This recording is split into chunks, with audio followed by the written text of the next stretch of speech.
Hello everyone, welcome to study IQ. Study IQ के इस video में मैं आपको पढ़ाऊंगा एक कंप्यूटर अवेयरनेस का बहुत इंपॉर्टेंट टॉपिक, और वो है साइबर सिक्योरिटी। तो हम इसमें कवर करेंगे जितने भी कंप्यूटर के मेलवेयर हैं, जिनमें से एक वायरस भी होता है, टाइप्स ऑफ वायरस क्या होते हैं, कौन कौन से वायरस हैं जो हमें स्टडी करने होते हैं, और हम इसमें और भी तरीके देखेंगे जिस तरह से कोई भी व्यक्ति आपको नुकसान पहुंचा सकता है। राइट? जैसे स्किमिंग क्या होती है, स्पूफिंग क्या होती है, स्निफिंग क्या होती है, फिशिंग क्या होती है, फार्मिंग क्या होती है, स्मिशिंग क्या होती है, विशिंग क्या होती है। तो हम इन चीज़ों को देखेंगे एक short crisp exam oriented manner में। तो लगभग हम 1 घंटे में ही ये सारी चीज़ें कवर करेंगे। चलिए वीडियो को शुरू करते हैं, देखते हैं साइबर सिक्योरिटी। सबसे पहले मालवेयर से स्टार्ट करते हैं। तो मालवेयर क्या है? देखिए, मालवेयर जो है वो एक जनरल टर्म होता है। जनरल टर्म मतलब अंग्रेजी में जो ये वर्ड रूट है मैल, इसका मतलब ही होता है कुछ नेगेटिव। अगर किसी व्यक्ति के जो इंटेंशन है, जो नीयत है, वो सही नहीं है, तो हम उसको बोलते हैं कि उसकी मलिशियस इंटेंट है। सॉफ्टवेयर आपको पता ही है क्या होता है, राइट? तो अगर कोई ऐसा सॉफ्टवेयर है जिसकी नीयत ठीक नहीं है, यानी मलिशियस सॉफ्टवेयर है, उसको शॉर्ट में बोलते हैं मालवेयर। यानी मालवेयर मतलब होता है मलिशियस सॉफ्टवेयर। तो ये एक ब्लैंकेट टर्म है, यानी अम्ब्रेला टर्म है, जो किसी भी तरह का कंप्यूटर सॉफ्टवेयर अगर वो गलत इरादे से काम कर रहा है तो हम उसको मालवेयर बोलते हैं। राइट? तो साइबर क्रिमिनल, जिन्हें हम हैकर भी बोलते हैं, वो क्या करते हैं? मालवेयर की मदद से आपका डेटा स्टील कर लेते हैं और आपके कंप्यूटर को भी वो नुकसान पहुंचा सकते हैं, आपके कंप्यूटर को डैमेज या डिस्ट्रॉय कर सकते हैं। तो ये एक ऐसा इंट्रूसिव सॉफ्टवेयर होता है। इंट्रूसिव मतलब होता है जो आप चाहते नहीं, लेकिन वो एक तरह से आपको परेशान कर रहा है, आपके जीवन में हस्तक्षेप कर रहा है, उसको बोलते हैं इंट्रूसिव।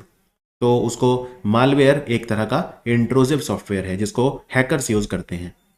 तो कुछ मालवेयर की अगर मैं आपको एग्जांपल बताऊं, वायरस है, वॉर्म है, ट्रोजन है, स्पाईवेयर, एडवेयर, रैंसमवेयर, ये सभी मालवेयर हैं। यानी मालवेयर एक जनरल टर्म है। कोई भी ऐसा सॉफ्टवेयर जो आपको नुकसान पहुंचाने के लिए आपके कंप्यूटर में डाला जाता है, कोई भी ऐसा सॉफ्टवेयर जिसकी नीयत ठीक नहीं है, जिसके इरादे ठीक नहीं है, हम उसे मालवेयर बोलते हैं। तो ये हर चीज, वायरस हो, चाहे worm, Trojan horse, spyware, adware, ransomware, ये सब मेलवेयर के ही प्रकार हैं। तो मेलवेयर का अटैक जनरली कैसे होता है, ये बहुत एक मैं बेसिक पहले आपको बता रहा हूं, इससे पहले मैं डीप चीजों में घुसूं। जैसे फॉर एग्जांपल, कोई भी हैकर क्या करता है, वो आपके कंप्यूटर में कोई मलिशियस लिंक, फाइल या ईमेल पे अटैचमेंट वगैरह कुछ भेज देगा। उसके बाद आप वो फाइल डाउनलोड कर लेंगे, या जो उसने लिंक भेजा है, मलिशियस लिंक या अटैचमेंट भेजा है ईमेल वगैरह में, आप उस पर डबल क्लिक कर लेंगे। इंस्टॉल करके आपने उसको डाउनलोड कर लिया, फिर आपने उस पर डबल क्लिक करा, तो वो आपके सिस्टम में इंस्टॉल हो जाएगा। और जब वो आपके सिस्टम में इंस्टॉल हो जाएगा, तो फिर आपका वो पर्सनल इंफॉर्मेशन चुरा लेगा, आपका credit card information, debit card information, आपने पासवर्ड वगैरह जो सेव करके रखे हुए हैं, तो आपका जो भी सेंसिटिव डेटा है वो उसको डिस्ट्रॉय कर देगा, उसको कॉम्प्रोमाइज कर देगा। तो जनरली यही पैटर्न देखा जाता है, कोई भी तरह का मालवेयर हो उसमें यही पैटर्न हमें देखने को मिलता है। Is that clear? तो अगर मुझे एक वेन डायग्राम बनाना हो, तो थ्रेट मतलब होता है खतरा, यानी आपके कंप्यूटर को खतरा वो तो बहुत चीजों से हो सकता है। ऐसा जरूरी नहीं है कि सिर्फ मालवेयर ही आपके कंप्यूटर को नुकसान पहुंचाता है। मान लीजिए कोई एक चोर है जो आपके घर में ब्रेक इन करता है चोरी करने के लिए, वो भी आपका कंप्यूटर चुरा सकता है, तो एक तरह से वो आपको नुकसान ही कर रहा है। तो थ्रेट तो किसी भी तरह का हो सकता है। हाँ, जितने भी तरह के थ्रेट आपके कंप्यूटर को हो सकते हैं, मान लीजिए आपके कंप्यूटर में आग लग जाए, तो वो भी तो एक खतरा है। राइट? तो थ्रेट बहुत तरह के होते हैं, तो उसमें एक तरह का थ्रेट होता है मालवेयर। और मालवेयर और वायरस में क्या फर्क होता है? देखिए, वायरस एक तरह का मालवेयर है। जैसे हमने देखा, मालवेयर बहुत तरह के होते हैं, जैसे Trojan horse, worm, virus, adware, ransomware, spyware. तो एक तरह का मालवेयर जो होता है वो होता है virus. Is that understood now? तो मालवेयर एक ब्रॉड टर्म है जिसमें हम ये जो भी नुकसान की चीजें पहुंचाने वाली हैं बहुत सारी, उनको हम इंक्लूड कर लेते हैं।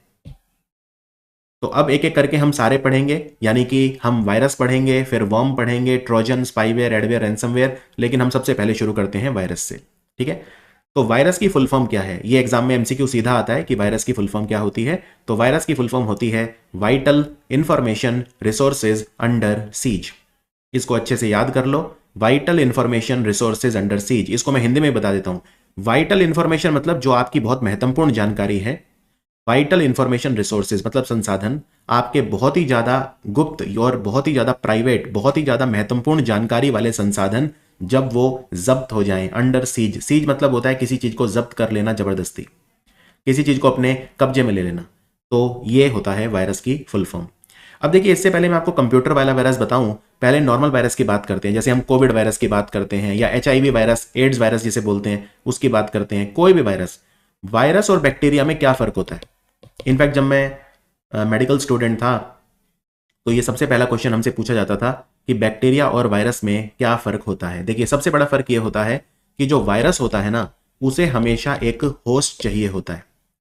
उसे हमेशा एक होस्ट जो है वो चाहिए होता है। यानी वायरस जिंदा तभी रह सकता है जब वो किसी होस्ट के अंदर हो। अब ये होस्ट या तो कोई प्लांट हो सकता है, क्योंकि प्लांट वायरसेस भी होते हैं बहुत सारे, या ये कोई एनिमल हो सकता है, राइट। तो किसी चीज के अंदर ही वो जिंदा रह सकता है, वो खुले में ऐसे जिंदा नहीं रह सकता। यानी मान लीजिए आपका जो कमरा है जिसमें आप अभी ये वीडियो देख रहे हैं बैठ के, क्या मैं ये बोल सकता हूं उसमें हवा के अंदर बहुत सारे वायरस हैं? नहीं, वायरस नहीं रह सकता खुले में। वो किसी प्लांट या एनिमल या किसी और होस्ट के अंदर ही रहेगा और वहीं पे पनपेगा, वहीं पे वो प्रजनन करेगा, वहीं पे वो अपने आप को रेप्लिकेट करेगा। दूसरा वायरस की एक जो बहुत इंपॉर्टेंट डिफरेंस है वो ये कि वो हमेशा अपने आप को सेल्फ रेप्लिकेट करता है। यानी वायरस क्या करता है, वो अपनी बहुत सारी कॉपी बनाता रहता है। जैसे आप इमेजिन करिए, आपने एक पेज लिया और आपने उसकी बहुत सारी फोटोकॉपी करा ली, आपने उसकी 1 लाख फोटोकॉपी करा ली हू बहू। वैसे ही वायरस क्या करता है, वो अपनी बहुत सारी कॉपी बनाता रहता है, इसीलिए वो बहुत तेजी से फैलता है, उसकी संख्या बहुत तेजी से बढ़ती है। और इसलिए हम कई बार वर्ड यूज करते हैं वायरल। जैसे हम कहते हैं ना वीडियो वायरल हो गया, तो वायरल वर्ड जो आया वो वायरस से ही आया। वायरस बहुत ज्यादा तेजी से फैलता है कंपेयर टू अ बैक्टीरिया या कोई और पैरासाइट इन्फेक्शन या किसी भी तरह की, उसके मुकाबले वायरस बहुत ज्यादा तेजी से फैलता है। हमने देखा कोविड कैसे ही कुछ ही हफ्तों में पूरी दुनिया में फैल गया था। तो समझ में आया आपको वायरस क्या होता है? तो वायरस की 2 सबसे खास बात क्या है? सबसे पहला तो उसको जिंदा रहने के लिए एक होस्ट चाहिए, और दूसरा वो अपने आप को सेल्फ रेप्लिकेट करता है, यानी वो अपनी कॉपीज जो है वो बनाता रहता है। अब यही अगर मैं, ये तो मैं नॉर्मल वायरस की बात कर रहा हूं, जैसे कोविड या इन्फ्लुएंजा वायरस या HIV वायरस, लेकिन अब मैं कंप्यूटर वायरस की अगर बात करूं तो वहां भी यही क्वालिटी देखने को मिलती है, राइट। क्या देखने को मिलता है? तो वायरस की, हम कंप्यूटर वाले वायरस की, अगर हम कंप्यूटर में कहते हैं वायरस आ गया, तो उसकी अगर हम डेफिनेशन देखें तो virus is any type of malicious software. यानी वायरस एक तरह का क्या है? मालवेयर है। ये तो हमने एस्टेब्लिश कर लिया है ना। तो ये एक तरह का मलिशियस सॉफ्टवेयर या मालवेयर है जो आपके कंप्यूटर में डैमेज कर सकता है। क्या क्या चीजें डैमेज कर सकता है? आपका डेटा, आपकी फाइलें, आपका सॉफ्टवेयर, कुछ भी। कैसे डैमेज करेगा? रेप्लिकेशन से, यानी ये अपनी कॉपीज बनाता रहेगा। तो जो नॉर्मल बायोलॉजिकल वायरस होता है और जो कंप्यूटर वायरस होता है, दोनों में ये 2 चीजें कॉमन है। दोनों ही अपने आप को रेप्लिकेट करते हैं और दोनों को होस्ट चाहिए। यानी वायरस आपके कंप्यूटर में किसी फाइल के अंदर रहेगा या किसी चीज के अंदर, उसको होस्ट चाहिए, राइट।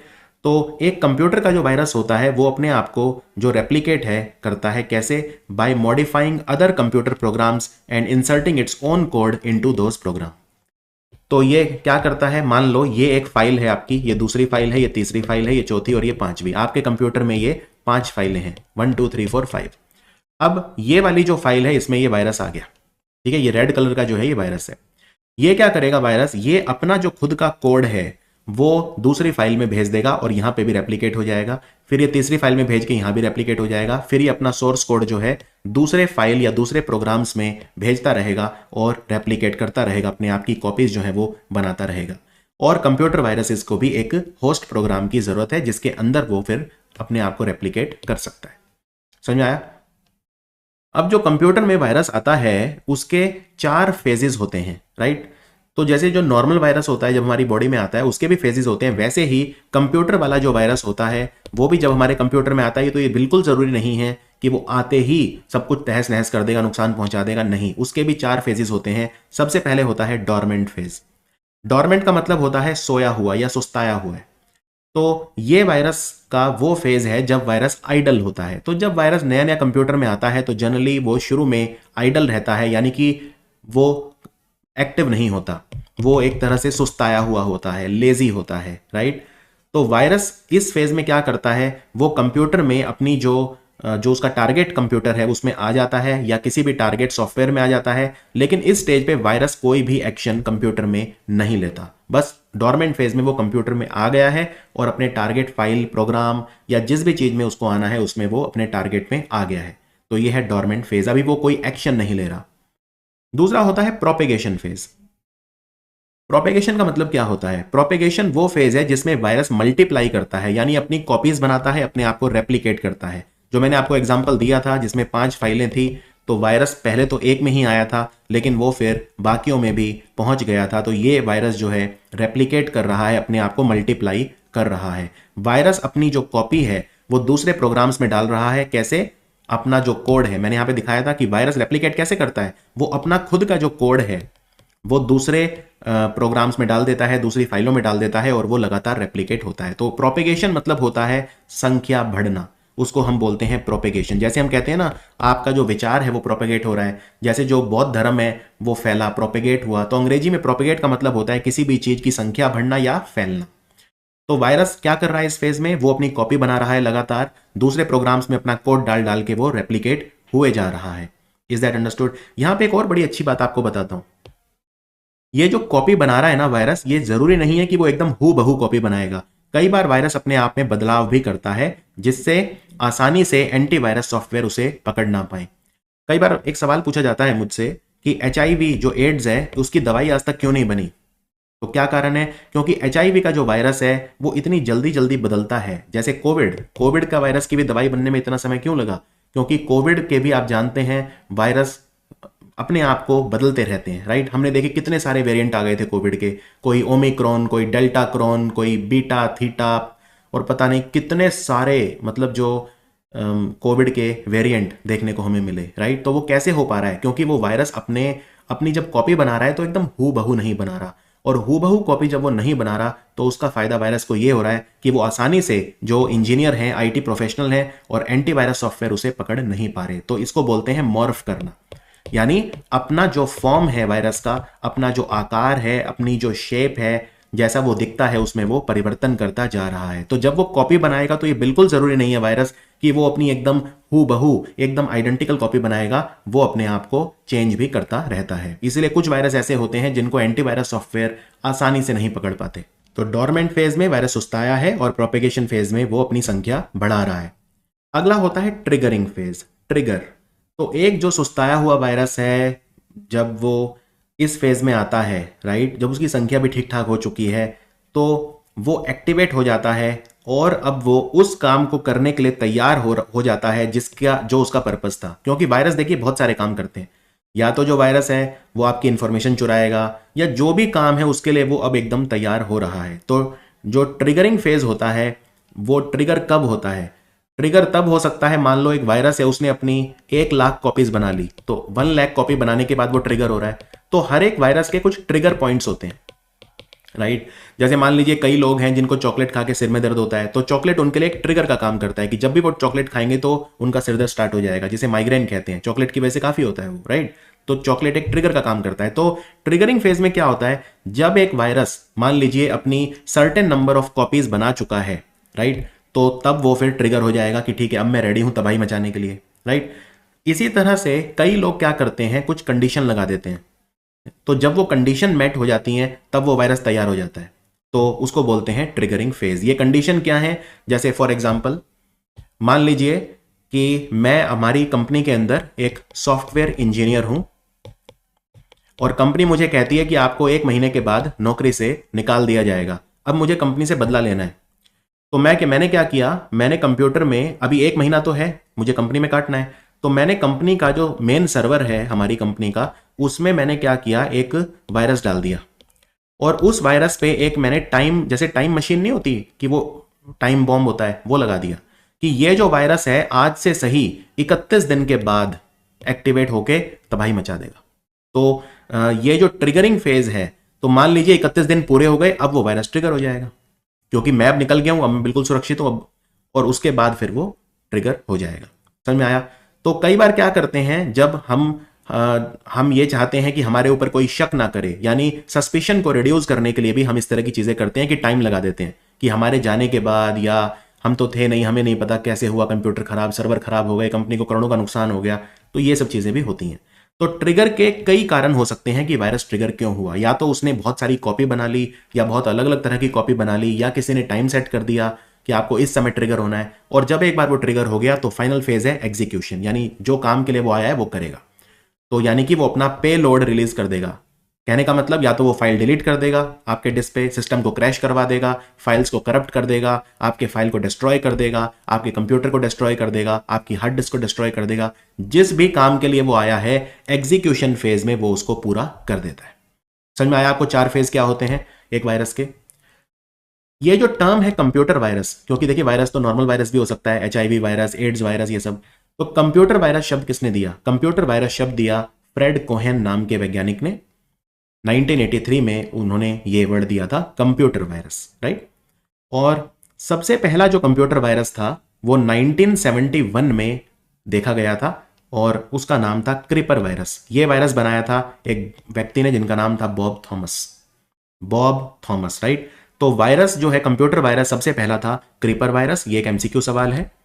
लेकिन पहली बार ये वर्ड कंप्यूटर वायरस, उस समय उसको कंप्यूटर वायरस नहीं बोलते थे, ठीक है। तो कंप्यूटर वायरस शब्द जो दिया पहली बार, वो पहला वायरस डिस्कवर होने के 12 साल के बाद फ्रेड कोहेन ने दिया था, और पहला कंप्यूटर वायरस बनाया था बॉब थॉमस ने। इस कंप्यूटर वायरस ने क्या किया? डिजिटल इक्विपमेंट कॉर्पोरेशन नाम की कंपनी के PDP-10 नाम के जो मेन फ्रेम कंप्यूटर थे उन सबको इन्फेक्ट कर दिया। ये कंप्यूटर 10X ऑपरेटिंग सिस्टम पे चल रहे थे, इन सबको उसने इन्फेक्ट कर दिया। तो क्रीपर वायरस जब आ गया तो एक एंटीवायरस की जरूरत महसूस हुई, राइट। तो रे टॉमलिंसन नाम के व्यक्ति ने एक द रीपर नाम का जो है एक एंटीवायरस बनाया। तो दुनिया का अगर पूछें पहला वायरस कौन सा था, तो आंसर है क्रीपर। और अगर दुनिया का पूछें पहला एंटीवायरस कौन सा था, तो वो था रीपर। अंडरस्टूड? क्रीपर और रीपर। अब हम देखते हैं कंप्यूटर वायरस कितने तरह के होते हैं। तो सबसे पहले बात करते हैं बूट सेक्टर वायरस। बूट मतलब क्या होता है? मैं आपको कहता हूं कंप्यूटर बूट कर रहा हूं, मतलब कंप्यूटर को मैं स्टार्ट कर रहा हूं। अगर मैं कहता हूं कंप्यूटर को मैं रीबूट कर रहा हूं, मतलब कंप्यूटर को मैं रीस्टार्ट कर रहा हूं, दोबारा स्टार्ट कर रहा हूं, मतलब चला हुआ है पहले से लेकिन मैं रीस्टार्ट कर रहा हूं। जनरली हम रीस्टार्ट क्यों करते हैं?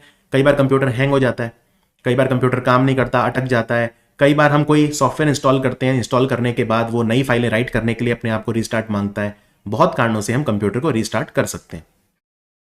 तो जब हम कंप्यूटर को बूट करते हैं, जब हम कंप्यूटर को स्टार्ट करते हैं, तो ये वायरस क्या करता है? ये वायरस भी तुरंत जैसे ही कंप्यूटर स्टार्ट हुआ उसी के साथ साथ ये वायरस भी अपने आप को लोड कर लेता है। और इसका फायदा क्या होता है? तो जैसे ही आपने कंप्यूटर स्टार्ट किया, कंप्यूटर स्टार्ट होके क्या होता है आप जानते हैं। कंप्यूटर जब स्टार्ट होता है तो आपका ऑपरेटिंग सिस्टम लोड होता है, चाहे वो विंडोज हो, चाहे वो कोई भी ऑपरेटिंग सिस्टम आप यूज कर रहे हैं, उबुंटू या लिनक्स वगैरह जो भी, वो लोड होगा, राइट। तो जब कंप्यूटर का ऑपरेटिंग सिस्टम लोड हो रहा है, जब वो कंप्यूटर स्टार्ट हुआ है अभी अभी, उसी समय ये वायरस भी अपने आप को लोड कर लेगा। और इसका फायदा क्या होगा इसे? इसका फायदा ये होगा कि एंटीवायरस, देखिए एंटीवायरस जो है कंप्यूटर स्टार्ट होने के बाद तब काम करना शुरू करता है, राइट। आपने कंप्यूटर को पूरा एक बार स्टार्ट कर दिया, उसके बाद एंटीवायरस सॉफ्टवेयर काम करना शुरू करेगा, किसी भी सॉफ्टवेयर की तरह। अल्टीमेटली एंटीवायरस एक सॉफ्टवेयर है, और हमने देखा कोई भी सॉफ्टवेयर जो होता है उसे चलने के लिए रैम चाहिए, और रैम जब एक बार कंप्यूटर स्टार्ट हो जाता है उसके बाद ही काम करना शुरू करती है। तो जो एंटीवायरस है वो कंप्यूटर स्टार्ट होने के बाद ही काम करना शुरू करता है। तो ये जो बूट सेक्टर वायरस है ये क्या करता है? जब कंप्यूटर स्टार्ट होता है, अभी तो एंटीवायरस स्टार्ट भी नहीं हुआ है, तो तभी ये सिस्टम में लोड हो जाता है। तो बूट सेक्टर वायरस जो होता है ये क्या करता है? ये कहां से आता है? तो ये जो वायरस हैं ये स्प्रेड होते हैं आपके हार्डवेयर से। जैसे फ्लॉपी डिस्क लगाते थे पहले, अब तो फ्लॉपी कोई यूज नहीं करता, फ्लॉपी डिस्क लगाते थे, या आप USB ड्राइव, पेन ड्राइव जिसे बोलते हैं, या फ्लैश ड्राइव बोलते हैं, या CD वगैरह। तो वो कंप्यूटर में लगी है अगर, और आप स्टार्ट कर रहे हैं, तो वो तुरंत ही स्टार्ट हो जाएगा, कंप्यूटर के साथ साथ वो भी अपने आप को पहले ही लोड कर लेगा। तो इसका फायदा क्या होगा? इसका फायदा ये होगा कि वो आपकी मेमोरी जो है कंप्यूटर की उसे इन्फेक्ट कर देगा, क्योंकि अभी एंटीवायरस तो शुरू भी नहीं हुआ है, एंटीवायरस को तो चांस भी नहीं मिला है एक्ट करने का। उस बूट सेक्टर वायरस ने कंप्यूटर स्टार्ट होते ही अपने आप को खुद भी बूट कर लिया, यानी खुद भी स्टार्ट कर दिया और आपकी मेमोरी को इन्फेक्ट कर दिया। Is that understood? यानी कि जैसे जब जब आपका कंप्यूटर बूट होगा तब तब ये virus infected code automatically run करेगा, यानी कि किसी एग्जीक्यूटेबल फाइल पे क्लिक करने की जरूरत ही नहीं है इसे, राइट। तो इससे कंप्यूटर स्टार्ट होते ही जो हैकर है उसे आपके सिस्टम का पूरा कंट्रोल मिल जाएगा। तो एक काम ये और कर सकता है कि आपके कंप्यूटर को बूट ही ना होने दे, क्योंकि जब ये कंप्यूटर स्टार्ट हुआ वैसे ही ये वायरस भी स्टार्ट हो गया, तो हो सकता है ये स्टार्ट ही ना होने दे कंप्यूटर को, अब स्टार्ट करना ही प्रिवेंट कर दे, कंप्यूटर स्टार्ट ही ना हो या स्टार्ट करने में कोई प्रॉब्लम हो जाए, तो ऐसे में ब्लू या ब्लैक स्क्रीन आ सकती है, एरर मैसेज आ सकता है और आपका ऑपरेटिंग सिस्टम हो सकता है कि लोड ही ना हो। इसे बोलते हैं बूट सेक्टर वायरस। तो बूट सेक्टर वायरस पे एमसीक्यू क्या आते हैं? बूट सेक्टर एमसीक्यू पे वायरस जो है, इस पे एमसीक्यू ये आते हैं कि कौन सा ऐसा वायरस है जो फ्लॉपी, यूएसबी ड्राइव यानी पेन ड्राइव और सीडी वगैरह से फैलता है, तो आंसर है बूट सेक्टर वायरस, राइट। तो सबसे ज्यादा जो क्वेश्चन है वो इसमें यही आता है। या फिर ये पूछ सकते हैं कि बूट सेक्टर वायरस कौन सा था पहला वगैरह, तो वो मैं आपको बताता हूं। देखिए, सबसे पहला जो बूट सेक्टर वायरस था वो 1981 में आया था, रिचर्ड सकरेंटा ने क्रिएट किया था, वैज्ञानिक ने। इसका नाम था एल्क क्लोनर, इसका नाम था एल्क क्लोनर। अगर आपसे पूछें पहला बूट सेक्टर वायरस इंडिया में कौन सा आया था, तो वो 5 साल बाद आया था 1986 में, और उसका नाम था ब्रेन। ब्रेन नाम का ये बूट सेक्टर वायरस था। तो पहला बूट सेक्टर वायरस दुनिया का जो था वो था एल्क क्लोनर, 1981 में आया था। और पहला इंडिया में जो आया था वो था ब्रेन, और ब्रेन को बनाया था 2 पाकिस्तान के भाइयों ने, एक का नाम था बसित अलवी और एक का नाम था अमजद फारूक अलवी। तो ये 2 भाई थे, इन्होंने बनाया था, और इसने आईबीएम के जो कंप्यूटर आते थे उस समय उसको इन्फेक्ट किया था। तो ये 2 अच्छे एमसीक्यू सवाल हैं। पहला बूट सेक्टर वायरस कौन सा था? एल्क क्लोनर, 1981 में। और इंडिया में पहला कौन सा था? तो आंसर है ब्रेन। तो क्लियर हुआ बूट सेक्टर वायरस क्या होता है? कंप्यूटर के साथ साथ ही स्टार्ट हो जाएगा, या तो कंप्यूटर को स्टार्ट होने ही नहीं देगा, या फिर स्टार्ट हो जाएगा लेकिन एंटीवायरस से पहले ही लोड हो गया तो आपकी मेमोरी को इन्फेक्ट कर देगा। अब हम बात करते हैं दूसरे वायरस पे, एक्सट्रीमली इंपॉर्टेंट, जिसका नाम है रेजिडेंट वायरस। रेजिडेंट मतलब नागरिक। रेजिडेंट मतलब होता है जो रह रहा है किसी जगह पे। रेजिडेंट, मैं भारत का रेजिडेंट हूं, भारत का नागरिक हूं। ये क्या करेगा? ये रेजिडेंट वायरस एक ऐसा मालवेयर है, क्योंकि सारे वायरस मालवेयर होते हैं, तो रेजिडेंट वायरस एक ऐसा मालवेयर है जो आपके कंप्यूटर मेमोरी में रिजाइड करता है, अपने आप को एम्बेड कर लेता है, यानी अपने आप को अच्छे से आपकी मेमोरी में ही अटैच कर लेता है। अब क्या होगा? तो इसको अलग अलग आपके कंप्यूटर फाइल जो हैं उनको एग्जीक्यूट करने की जरूरत नहीं पड़ेगी, यानी क्योंकि देखिए आपकी कंप्यूटर की जो मेमोरी है रैम में ही घुस गया, और आपको कंप्यूटर में कोई भी अगर सॉफ्टवेयर चलाना है तो आप क्या करेंगे? रैम पे ही तो चलाएंगे। अगर आपकी रैम ज्यादा है तो आप ज्यादा सॉफ्टवेयर चला सकते हैं एक साथ। अगर आपकी रैम, मान लो आपकी रैम सिर्फ 2 GB रैम है आपके कंप्यूटर में, तो आप कम सॉफ्टवेयर चला पाएंगे। तो जब ये रैम में ही घुस गया तो रैम से ही तो सारे सॉफ्टवेयर चल रहे हैं कंप्यूटर में, तो ऑटोमेटिकली फिर ये सारे सॉफ्टवेयर में आ सकता है।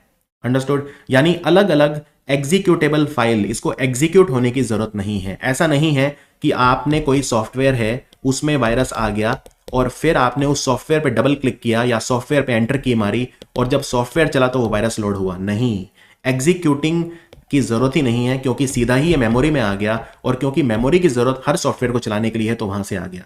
इसका अगर मैं आपको एक एग्जांपल दूं, मान लीजिए कि कोई टंकी है स्कूल की, ठीक है, और वो टंकी जो है उस जिससे पानी पीते हैं सब बच्चे, आपने वो टंकी का ही पानी जो है वो दूषित कर दिया, तो क्या होगा? तो जो भी इस टंकी से पानी पी रहा है, वो सारे बच्चे जो हैं इस टंकी से पानी पी रहे हैं, वो सब बीमार हो जाएंगे। क्यों? क्योंकि टंकी ही आपने दूषित कर दी। इसी तरह रेजिडेंट वायरस क्या करता है? आपकी रैम में जाके बैठ गया, और रैम जो है वो सारे सॉफ्टवेयर चला रहा है एक एक करके, तो वो सारे सॉफ्टवेयर जो हैं उस वायरस से पीड़ित हो जाएंगे। समझ में आया आपको? रेजिडेंट वायरस, यानी रेजिडेंट वायरस का सबसे इंपॉर्टेंट चीज क्या है? पहली बात, ये आपकी कंप्यूटर की मेमोरी में जाके रिजाइड करता है, रहता है, और दूसरा सबसे इंपॉर्टेंट, इसको एग्जीक्यूट होने तक की जरूरत नहीं है, यानी उस पर आपको डबल क्लिक करने या कुछ ऐसी करने की जरूरत ही नहीं है, क्योंकि वो सीधा रैम से हर सॉफ्टवेयर में चला जाएगा। तो अब इसका बिल्कुल उल्टा वायरस होता है जिसे बोलते हैं डायरेक्ट एक्शन वायरस, या इसको नॉन रेजिडेंट वायरस भी बोलते हैं। ये वायरस क्या करता है? अपने आप को जो एग्जीक्यूटेबल फाइल होती हैं, एग्जीक्यूटेबल फाइल 2 तरह की होती हैं। देखो, जब भी आप कोई कंप्यूटर में सॉफ्टवेयर इंस्टॉल करते हो ना, तो आप जब देखना उसकी एक्सटेंशन होती है .exe, यानी ये एग्जीक्यूटेबल फाइल है। तो आपने कोई कंप्यूटर में सॉफ्टवेयर चलाया तो .exe उसकी एक्सटेंशन होती है। तो ये क्या करेगा? किसी एग्जीक्यूटेबल फाइल से अपने आप को अटैच कर लेगा। कौन सा virus? Direct action. Direct action, इसका वो काम नहीं है कि ये मेमोरी में जाके बैठ गया, रैम में जाके बैठ गया, नहीं। ये क्या करेगा? अपने आप को डायरेक्टली फाइलों से अटैच कर लेगा। फिर जब आप उस फाइल पे डबल क्लिक करेंगे, आपने उस फाइल पे माउस का डबल क्लिक किया या फाइल पे क्लिक करके एंटर किया आपने, तब वो वायरस भी स्टार्ट हो जाएगा।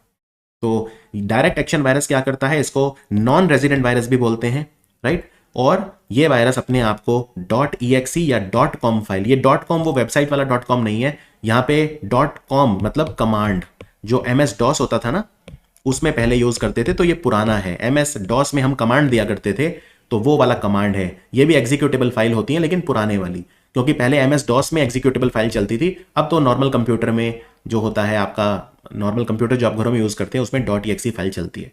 तो ये .com यानी जो कमांड फाइल होती थी MS DOS में एग्जीक्यूटेबल फाइल, या जो .exe एग्जीक्यूटेबल फाइल है, उससे अपने आप को अटैच कर लेता है, और इसीलिए फिर हम इसको डायरेक्ट एक्शन वायरस बोलते हैं।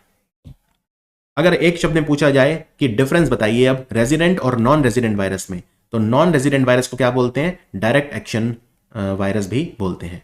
तो सबसे बड़ा डिफरेंस ये है कि जो रेजिडेंट वायरस होता है वो अपने आप को स्टोर करता है आपके कंप्यूटर की मेमोरी में, और उसके बाद ये अगर आप even if you don't execute a particular command, अगर आप कोई एग्जीक्यूट नहीं भी करते तो भी ये आपकी कंप्यूटर की मेमोरी में है और ये अपने आप को एक्टिवेट कर लेगा regardless of which file you execute. इससे फर्क ही नहीं पड़ता। जनरली क्या होता है, जनरली ये होता है, मान लो कंप्यूटर में ये तीन सॉफ्टवेयर है आपके पास, तो वायरस इसमें आके बैठ गया, ठीक है। तो आप जब इस पे डबल क्लिक करोगे तभी वो वायरस आपको प्रभावित करेगा। अगर आपने वो फाइल यूज ही नहीं की जिसमें वो वायरस नहीं है, तो वो आपको प्रभावित नहीं करेगा, राइट।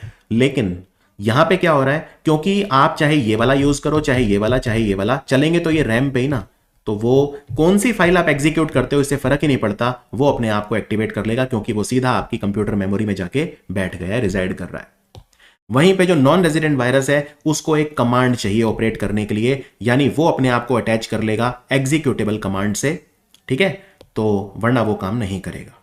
तो ये डिफरेंस होता है रेजिडेंट और नॉन रेजिडेंट वायरस में। चलिए अब हम बात करते हैं पॉलीमॉर्फिक वायरस। पॉली मतलब होता है मल्टीपल, यानी बहुत सारे। पॉली मतलब जैसे पॉलीगन मतलब बहुत सारी साइड वाला एक जो वो होता है, जैसे मैं कहता हूं पॉलीगन बनाइए, तो आप ऐसे बनाते हैं ना पॉलीगन, इसमें बहुत सारे साइड हैं, ऑक्टागन एक पॉलीगन है। पॉली मतलब मल्टीपल, बहुत सारे। मॉर्फिक मतलब फॉर्म्स, वो वायरस जिसके बहुत सारे फॉर्म्स हैं। तो पॉलीमॉर्फिक वायरस जो होता है वो अपना कोड या अपना सिग्नेचर जो होता है उसको बार बार चेंज करता रहता है, और इससे क्या होता है, इससे वो आसानी से डिटेक्ट नहीं होगा। एंटीवायरस सॉफ्टवेयर आसानी से उसको पकड़ नहीं पाएंगे, काम नहीं कर पाएंगे, रिमूव नहीं कर पाएंगे। इसको रिमूव करना काफी चैलेंजिंग हो जाता है, राइट। तो मान लो ये वायरस इस तरह का है, बाद में ये अपने आप को कुछ ऐसा बना लेगा, बाद में कुछ अपने आप की शेप चेंज कर लेगा, तो वो अपने आप को डिटेक्ट होने से बचा लेता है। इसको ऐसे समझिए, कोई मान लीजिए कैदी है, वो जेल से भाग गया और बार बार अपना भेष बदल रहा है, तो जो पुलिस वाले हैं वो उसको पहचान नहीं पा रहे हैं, उसको वो नहीं कर पा रहे हैं। तो यही होता है पॉलीमॉर्फिक वायरस, अपने मल्टीपल फॉर्म्स में है वो अपने आप को बदल रहा है, बार बार अपना जो कोड या सिग्नेचर चेंज कर रहा है, और इस वजह से उसको कोई पकड़ नहीं पा रहा है। उसको पॉलीमॉर्फिक वायरस बोलते हैं, जो मल्टीपल फॉर्म्स में एग्जिस्ट करता है। अब हम बात करते हैं लॉजिक बॉम्ब, जिसको स्लैग कोड भी कहा जाता है। लॉजिक बॉम्ब का मैंने आपको एक एग्जांपल दिया था, राइट। देखो ये जो वायरस है ना, ये हमेशा आपके कंप्यूटर में एक्टिवेट नहीं रहेगा। ऐसा नहीं है कि आपके कंप्यूटर में हर समय एक्टिवेटेड है, ये नहीं।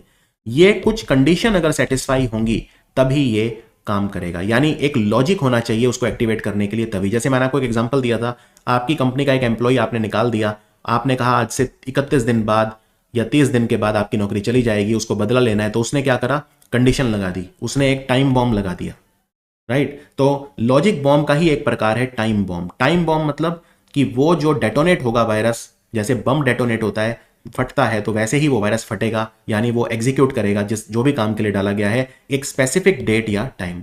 जैसे इसका प्रैक्टिकल एग्जांपल देता हूं, एक जेरूसलम वायरस आया था। इस वायरस का नाम था द जेरूसलम वायरस। ये क्या करता था, ये हर 13वें फ्राइडे को कंप्यूटर की सारी फाइलें डिलीट कर देता था। जिस भी कंप्यूटर को इसने इन्फेक्ट किया उसकी सारी फाइलें ये डिलीट कर देता था। तो ये था जेरूसलम वायरस, अंडरस्टूड। तो इसी तरह से लॉजिक बॉम्ब मतलब ये वायरस हर समय ऐसा नहीं है कि आपको अटैक कर रहा है, लेकिन हां ये अपना पेलोड तब रिलीज करेगा, यानी अपनी मैलिशियस एक्टिविटी तब करेगा जब कोई कंडीशंस मेट होंगी। मान लो मैंने एक कंडीशन लगा दी कि आप जब 1000 क्लिक कर देंगे कंप्यूटर में तब वो वायरस एक्टिवेट हो जाएगा। तो आप अपना नॉर्मल कंप्यूटर में काम कर रहे हैं, माउस क्लिक तो आप करते ही रहेंगे, राइट। जब 1000 क्लिक हो जाएंगे माउस के तब वो अपना काम कर लेगा। या मैं कहता हूं जब आप 100 वर्ड्स टाइप कर देंगे कीबोर्ड से तब वो एक्टिवेट हो जाएगा। तो मैंने कुछ कंडीशन लगा दी, कोई लॉजिक लगा दिया, जब वो लॉजिक पूरा हो जाएगा तब वो वायरस अपना काम करने लगेगा। उसको बोलते हैं लॉजिक बॉम्ब या स्लैग कॉर्ड। अब हम बात करते हैं मैक्रोज वायरस। सबसे पहले तो आप ये समझिए मैक्रो क्या होता है। देखो मैक्रो मैंने आपको कई बार बताया मैक्रोज क्या होता है, बहुत ही डिटेल में मैंने आपको पढ़ाया था मैक्रोज क्या होता है। मैक्रो वायरस जो होता है वो क्या, पहले तो ये समझो मैक्रोज क्या होता है। आपको याद होगा जो MS एक्सेल है, MS पावर पॉइंट है, MS वर्ड है, उसमें हम क्या करते हैं, हम बहुत सारे, जब हमें बहुत सारे एक ऑटोमेशन करना होता है, मान लो बहुत सारे सेट ऑफ एक्शंस हैं और हम वो हर बार करते हैं, तो हम क्या करते हैं, बहुत सारे सेट ऑफ एक्शंस के लिए एक शॉर्टकट बना देते हैं जिसे हम मैक्रोज बोलते हैं। तो मैक्रो क्या होता है, मैक्रो एक एक्शन या सेट ऑफ एक्शंस होता है जो हम जितनी मर्जी बार रन कर सकते हैं उसका शॉर्टकट बना के। तो हमें बार बार फिर वो मल्टीपल एफर्ट नहीं करना पड़ेगा, राइट। तो उसका हम मैक्रोज क्रिएट करते हैं। मैक्रोज MS एक्सेल में, MS पावर पॉइंट में, MS वर्ड में, इन सब में वो यूज हम करते हैं। तो मैक्रो वायरस क्या करता है, मैक्रो वायरस अपने आप को जो MS पावर पॉइंट या ये सब मतलब जो डॉक्यूमेंट हैं, स्प्रेडशीट हैं, राइट, स्प्रेडशीट मतलब एक्सेल, डॉक्यूमेंट मतलब MS DOS वगैरह, तो उनसे अटैच कर लेता है। यानी कि ये एक ऐसा वायरस है मैक्रो वाला जो किसी खास सॉफ्टवेयर प्रोग्राम से या खास एप्लीकेशन से अपने आप को अटैच कर लेगा। जो मैक्रो लैंग्वेज यूज करते हैं तो उनसे अपने आप को अटैच कर लेगा, जैसे माइक्रोसॉफ्ट एक्सेल, माइक्रोसॉफ्ट वर्ड वगैरह, और फिर वो अपना खुद का कोड उनमें डाल देगा और फिर वो एग्जीक्यूट होगा। तो ज्यादातर जो मैक्रो वायरस होते हैं वो VBA वायरसेस होते हैं। VBA मतलब विजुअल बेसिक फॉर एप्लीकेशन, ये एक लैंग्वेज होती है कंप्यूटर की। ये विजुअल बेसिक फॉर एप्लीकेशन, ये लैंग्वेज यूज की जाती है माइक्रोसॉफ्ट के द्वारा वर्ड और एक्सेल में, इसको VBA कहा जाता है। तो ज्यादातर जो मैक्रो वायरसेस होते हैं वो VBA वायरसेस होते हैं। तो इसमें क्वेश्चन कैसे आता है, क्वेश्चन इसमें ऐसे आता है कि मैक्रो वायरस, तो एक ऐसे भी पूछ लेते हैं कि कौन सा ऐसा वायरस है जो सॉफ्टवेयर प्रोग्राम या एप्लीकेशन से अपने आप को अटैच कर लेता है, कौन सा है, तो आप कहेंगे मैक्रो वायरस। कौन सा वायरस ऐसा है जो MS ऑफिस में ज्यादा देखा जाता है, यानी MS ऑफिस में क्या क्या आता है, MS excel, power point, word वगैरह, तो भी आंसर होगा मैक्रो वायरस, राइट। तो ये जनरली इसमें क्वेश्चन आते हैं। और ये पूछ सकते हैं मैक्रो वायरस जो है वो किस में जनरली अफेक्ट करता है, तो वो VBA जो हमारी प्रोग्रामिंग लैंग्वेज होती है VBA, उसमें वो अफेक्ट करता है। और VBA लैंग्वेज को यूज करता है वर्ड और एक्सेल। अब हम बात करते हैं वेब स्क्रिप्ट वायरस। नाम से पता चल रहा है, तो दो तरह के अलग अलग वायरस होते हैं, एक स्क्रिप्ट और एक वेब स्क्रिप्ट। दोनों के बारे में बताता हूं। पहले वेब स्क्रिप्ट की बात करते हैं। वेब मतलब वेबसाइट। ये वो मालवेयर हैं, वेब स्क्रिप्ट वायरसेस वो मालवेयर हैं जो आपके वेब ब्राउजर को टारगेट करते हैं और आपके वेबसाइट सर्वर को टारगेट करते हैं। जैसे मान लो आप गूगल क्रोम यूज कर रहे हो अगर वेबसाइट खोलने के लिए, तो गूगल क्रोम की एक अपनी सिक्योरिटी भी होती है। ये गूगल क्रोम को टारगेट करेंगे, गूगल क्रोम की सिक्योरिटी को बाईपास कर जाएंगे, राइट, और ये फिर अफेक्ट करेंगे आपकी जो वेबसाइट एक्सपीरियंस है उसे। कैसे ये क्या करेंगे वायरसेस, या तो जो आप वेबसाइट देख रहे हैं उसका कंटेंट मॉडिफाई कर देंगे, वहां पे वेबसाइट पे कुछ मलिशियस कोड डाल देंगे जो आप डाउनलोड करेंगे तो फिर आपके कंप्यूटर में आ जाएगा। ये आपके पूरे ब्राउजर का ही कंट्रोल ले लेगा, कई बार आपके ब्राउजर की सेटिंग चेंज कर सकता है ये, राइट। आपको बहुत सारी फ्रॉड वेबसाइट्स हैं उन पे डायरेक्ट कर देगा, आपको स्पैम भेजने लगेगा बहुत सारे, राइट। या आपकी सेंसिटिव इंफॉर्मेशन, क्योंकि देखिए गूगल क्रोम में भी लोग क्या करते हैं, बार बार पासवर्ड ना डालना पड़े तो गूगल क्रोम में पासवर्ड सेव कर देते हैं। या अगर कोई मान लीजिए शॉपिंग का शौकीन है, ऑनलाइन शॉपिंग, तो वो अपनी डेबिट कार्ड या क्रेडिट कार्ड की डिटेल सेव कर देता है, तो ये फिर वेब ब्राउजर में अगर सेव है तो वो उसको चुरा सकता है। अंडरस्टूड। तो इसको वेब स्क्रिप्ट वायरस बोलते हैं। वेब स्क्रिप्ट वायरस मतलब बड़ा सिंपल है, ये आपके वेब ब्राउजर को टारगेट करेगा, चाहे आप सफारी यूज कर रहे हो एप्पल का, या आप जो है गूगल क्रोम यूज कर रहे हो, आप एज ब्राउजर जो है वो यूज कर रहे हो माइक्रोसॉफ्ट का, तो आप कोई भी यूज कर रहे हो तो उसे वो प्रभावित कर सकते हैं, ठीक है। चलिए अब हम बात करते हैं मल्टी पार्टाइट वायरस। ये क्या होता है, तो इसमें दोनों फीचर होते हैं। मल्टी मतलब अगेन बहुत मल्टीपल चीज, राइट। तो ये एकमात्र, याद रखिए, ये कंप्यूटर वायरसेस के इतिहास में एकमात्र ऐसा वायरस है जो बूट सेक्टर भी है और एग्जीक्यूटेबल भी है।